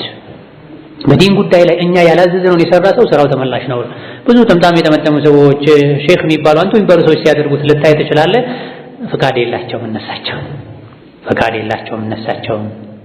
መከራቸው ከቻልክ፣ ካልሆነ ድርጊቱን አውግዝ። ነዓም ኢብኑ ኹዘይማ በዘገቡት ሐዲስ ላይ 4 ነገሮችን አብዙ ረመዳን ላይ ብለዋል ነብዩ ሰለላሁ ዐለይሂ ወሰለም። ላኢላሃ ኢለላህ ማለት አብዙ፣ ኢስቲግፋር አብዙ፣ አላህን ጀነት መጠየቅ አብዙ፣ አላህን ከጀሃነም ጠብቀኝ ማለትን አብዙ ብለዋል። ሐዲሱ ሰሂህ ነው ضعيف ኺላፍ አለበት። ضعيف ነው ያሉ ብዙ ናቸው። ሰሂህ ነው ብለን እንኳን እንሂድ፣ ضعيفም ቢሆን ዱዓ ነው አንዳንዴ ያደርጋለሁ በል፣ ችግር የለውም። ግን ሐዲሱን አንተ አተገባበር አፈጣጠም አውጥተህለት በተራዊህ መሃል ያስገባው ለዋለሁ ማለት ግን ህግ አውጪነት ነው። ይሄ ነው ቢድዓ የሚባለው። የአላህና የመልእክተኛውን ስልጣን መሻማት ነው የሚባለው። ይሄን ዚክር መች ታደርገዋለህ? በግልህ አድርገው በተራዊህ መሃል ላኢላሃ ኢለላህ አስተግፊሩላህ اللهم إني أسألك رضاك والجنة وأعوذ بك من سخطك والنار በል። ዱዓው ሐዲሱ ተገኘ ማለት አፈጣጠሙን ለአንተ ተተወለህ ማለት አይደለም። ይሄን ሐዲስ ያስተላለፉትን ሰሐቢ በሰሐቦች ዘመን ለምን ተራዊህ ላይ አላሉትም? በታቢዒዎች ዘመን ለምን አላሉትም? ሐዲሱን ያስተላለፉ ታቢዒዎች አሁን የተባለ ባለው መልኩ የሚባል ቢሆን ነው። ቢድዓ ጥመት ነው፣ ከአላህ ያርቃል። ከቢድዓ ልንጠነቀቅ ይገባናል። ሌላውና የመጨረሻው የለይለቱል ቀድር ዱዓ ነው። اللهم إنك عفو تحب العفو فاعف عني። አይሻ ረዲየላሁ ዐንሃ ኢማሙ ትርሚዚ ሌሎችም እንደዘገቡት ያ ረሱላህ ለይለቱል ቀድር መቼ እንደሆነ ካወቅኩኝ ምን ብዬ ዱዓ ላድርግ ብለው አይሻ ነቢይን ጠይቀው፣ ይሄም ልክ እንደ ቅድሙ ነው። እንደ ሐሰንና ሐሰን ኢብኑ አሊ የቁኑ ዱዓ ነቢዩ ለሚስታቸው ለባለቤታቸው ያስተማሩት ውድ ዱዓ ነው። ምን ብዬ ዱዓ ላድርግ ለይለቱል ቀድር መቼ እንደሆነ ካወቅኩ ሲሏቸው اللهم إنك عفو تحب العفو فاعف عني ብለሽ ዱዓ አድርጊ ብለዋል። ይሄም ላይ ያ ከሪም የሚል ቃል መጨመር አያስፈልግም። የለም ዘገባዎች ላይ اللهم إنك عفو تحب العفو فاعف عني فاعف عنا يا كريم አይባል። ተወሱል ነው። አንዳንዴ እንደ ተወሱል አስበህ መጨረሻ ላይ ልትል ትችላለህ። ግን የዚክሩ የዱዓው አካል ተደርጎ አይባልም። የለም የትኛውም ዘገባ ላይ ያ ከሪም የሚል የለም። اللهم إنك عفو تحب العفو فاعف عني ለብቻችን ሲሆን فاعف عنا ሰው ጋር አብረን የምናደርገው ሰው። ይሄን ሶላት ውስጥም ቁኑት ላይ ልናበዛው ይገባል። በግላችን ስጁድ ላይም ልናበዛው ልንደጋግመው ይገባል። ተሸሁድ ላይ መጨረሻ ላይም ልንደጋግመው ይገባል። ማታ ቤት ውስጥ ሆነን ሱር የበላንም ወደ መስጂድ የመጣንም ተኝተን እንቅልፍ እስኪወስደንም ስንነቃም የለይለቱል ቀድር ምሽቶች ላይ ይሄን ልናበዛ ይገባል። አራአይተ ኢን ዓሊምቱ እንደው ለይለቱል ቀድር መቼ እንደሆነ ካወቅኩ ምን ብዬ ዱዓ ላድርግ አሏቸው። ይታወቃል ወይ ለይለቱል ቀድር? በትክክል አይታወቅም፣ በእርግጠኝነት አይታወቅም። አላህ ደብቋታል፣ አጥብቦታል። ለይለቱል ቀድር መቼ እንደሆነ ማወቁ ለይለቱል ቀድር የሚለው አንዱ ተፍሲሩም ያኒ መቼ እንደሆነች ማወቁን አላህ በየቅ አድርጎታል፣ ቀድሮታል ማለት ነው ብሎ ተፈስሯልና ለይለቱል ቀድር መቼ ነው አይታወቅም። ግን አሽረ ለዋኺር ውስጥ በአንዱ ሌሊት አለች። የረመዳን የመጨረሻ አስሮች ውስጥ በአንዱ ሌሊት አለች። ካወቅኩ የሚለውስ እንዴት ነው የሚሆነው? ቃሉ ለይለቱል ቀድር መቼ እንደሆነች ካወቅኩ ምን ብዬ ዱዓ ላድርግ? እንደው አይሻ የሚያውቁ ነው የሚመስለው ከተባለ ለይለቱል ቀድር ይሆናል ተብሎ እንዲገመት የሚታዩ ምልክቶች አሉ። ሌሊቱ ሰላም ነው፣ ጸጥ ያለ ነው፣ ቀዝቃዛም አይደለም፣ ሞቃታም አይደለም። ብቻ ድባቡ ለይለቱል ቀድር ነው እንድትል ሊያደርግ ይችላል። በዚህ ነው ተብሏል። አይ አንዳንድ ሰዎች በህልማቸው ሊያዩ ይችላሉ ተብሏል። ሱሐቦች በህልማቸው አይተው ለነብይ ነግረዋቸዋል። ግን የኛና የሱሐቦች ህልም አንድ አይደለም። አንዳንድ ኢማሞች አሉ፣ አንዳንድ ሰዎች ሲጠይቁኝ ሁሌ የኛ መስጂድ ኢማም ዘንድሮ ለይለቱል ቀድር በዚህ ነው ህልም አይቻለው ያለ ይነግረናል አሉ። ይስተት ነው። ህልም ካየ ህልሙ ለአንተ ሊያግዝ ይችላል፣ መጽናኛ ሊሆን አጋዥ ሊሆን ይችላል እንጂ አንተ ራስህን የነብይ ቦታ የሱሐቦች ቦታ ላይ አስቀምጠህ ህልምህን በነብይ እንዳስመሰከረ ሰው ዘንድሮ ለይለቱል ቀድር 25 ነው 25 እንደበቃችሁ ስክዱ አልካቸው እኮ ማለት ነው። ሰዎች አላህ የደበቀውን አንተ አወጣኸው ማለት ነው። እርግጠኛ መሆንም አትችልም ሲጀምር። እንደገና ደግሞ ለይለቱል ቀድር በህልም ታይቶ አይወሰንም፣ አጋዥ ግን ይሆናል። አላህ ለባሮቹ ለይለቱል ቀድርን በህልም ሊያሳይ ይችላል። በዛች ሌሊት የበለጠ ይጠነክራሉ እንጂ ለይለቱል ቀድር በዛ ነው ብቻ ብለው ሌላውን ይተኛሉ ማለት ፈጽሞ አይደለም። ስለዚህ በዚህና በመሰል አዝማሚያዎች በምልክቶች ከተገመተ ለይለቱል ቀድር ይሄን ዱዓ ማዘውተር ይወደዳል ለማለት ነው። ረሐመከላህ። ይሄ ዱዓም ቢሆን በጀማዓ መባል የለበትም፣ በተናጠል ነው የሚባል። ዱዓውን ትርጉሙን በምናይበት ጊዜ የዱዓ ምርጥ ነው። ይሄ ዱዓ አላህን ዓፊያ መጠየቅ ነው፣ ይቅርታ መጠየቅ ነው። ማለት ነው ዓፊያ ደህንነት፣ ሰላም ማለት ነው። ከወንጀል ሰላም አድርገኝ፣ ከበሽታ ሰላም አድርገኝ፣ ከቀብር ቅጣት ሰላም አድርገኝ፣ ነፃ አውጣኝ፣ ከጀሃነም ነፃ አውጣኝ፣ ከዱንያ ወንጀል፣ ከድህነት፣ ከበሽታ፣ ከገም፣ ከጭንቀት፣ ከመጥፎ ባህሪ፣ ከጅህልና ከመሰል መጥፎ ነገሮች ሁሉ ምን አድርገኝ? ነፃ አድርገኝ ማለት። ለታማሚ ብቻ አይደለም ዓፊያ የሚጠየቀው። ዓፊያ እኮ ነፃነት ማለት ነው፣ መገላገል ማለት ነው። ስለዚህ ከመጥፎ ነገር ሁሉ ገላግለኝ፣ ከመጥፎ ነገር ሁሉ ነፃ አውጣኝ ማለት ነውና እዚህም ጋር ይሄን ያመላከቱት ነብዩ ሰለላሁ ዐለይሂ ወሰለም اللهم انك عفو تحب العفو فاعف عني። ጌታዬ ሆይ ይቅር ማለትን ትወዳለህ፣ ማለፍን ትወዳለህ፣ ይቅር በለኝ፣ እለፈኝ፣ ወንጀሌን ሰርዝልኝ። እኔ ወንጀሌ ብዙ ነው፣ ተቆጥሮ አያልቅም። በዱንያም በአኼራ ዓፊያን ዓፉን ለግሰኝ ማለት ነው። ዓፉ የዓፊያ አካል ነው። አፍ በለኝ ይቅር በለኝ ማለት ነው። ከወንጀሌ ነፃ አውጣኝ ማለት ነው። ዓፊያ አድርገኝ ማለት ነፃ አድርገኝ ማለት አንሳለኝ፣ መጥፎ ነገሮችን ዞር አድርግልኝ ማለት። ይሄን በሽታ አላህ ያንሳልህ፣ ይሄን በሽታ አላህ ያንሳልህ እንደሚባለው ሁሉ ይሄን ወንጀል አላህ ያንሳልህ፣ ይሄን ድህነት አላህ ያንሳልህ፣ ይሄን መጥፎ ባህሪ አላህ ያንሳልህ ማለት ያስፈልጋልና መጥፎ ነገርን ሁሉ አንሳለኝ ማለት ነው። የመጥፎ ምንድን ነው? ዱንያ ላይ ኩፍር ነው፣ ወንጀል ነው። አኼራ ላይ ጀሃነም ነው፣ የአላህ ቁጣ ነው። አላህ ይጠብቀን። ስለዚህ ይሄ ዱዓ በየመሃሉ ልናደርገው የሚገባ ነው። ዓመቱን ሙሉ ልናዘወትረው የሚገባ ነው። ይበልጥ ደግሞ ለይለቱል ቀድር ላይ አሽረ ለዋኺር ላይ ልናበዛው ይገባል። አላህ ተባረከ ወተዓላ ዱዓን እንደሚወድ በማወቅ ቀደም ሲል የዘረዘርናቸው የዱዓ አደቦችን ልንጠብቅ፣ የዱዓ ስርዓትን ልንጠብቅ፣ ዱዓችን መቅቡል እንዲሆን ይረዳሉ የተባሉ ነገሮችን ልናደርግ ዘርዝረናል። ዱዓ ላይ ይጠላሉ ይወገዛሉ የሚባሉ ነገሮችን ልንርቅ ይገባናል። እነዚህንም አብራርተናል። ይህና ሌሎችም የዱዓ አደቦች ከተሟሉ አላህ ዱዓችን ይሰማናል። እነዚህና ሌሎችም የዱዓ አደቦች ካልተጠበቁ ካልተሟሉ ዱዓው ወደ ሰማይ አይወጣም፣ እዚሁ ነው የሚመለሰውና ዱዓ ማድረጋችንን ብቻ ሳይሆን የዱዓውንም አደብ ጭምር ልንጠብቅ ይገባናል። አላህ ተባረከ ወተዓላ ዱዓቸውን ከሚሰማቸው ባሮቹ ያድርገን። አላህ ተባረከ ወተዓላ ዱዓቸውን ከሚቀበላቸው ባሮቹ ያድርገን። آمين والحمد لله رب العالمين وصلى الله وسلم على نبينا محمد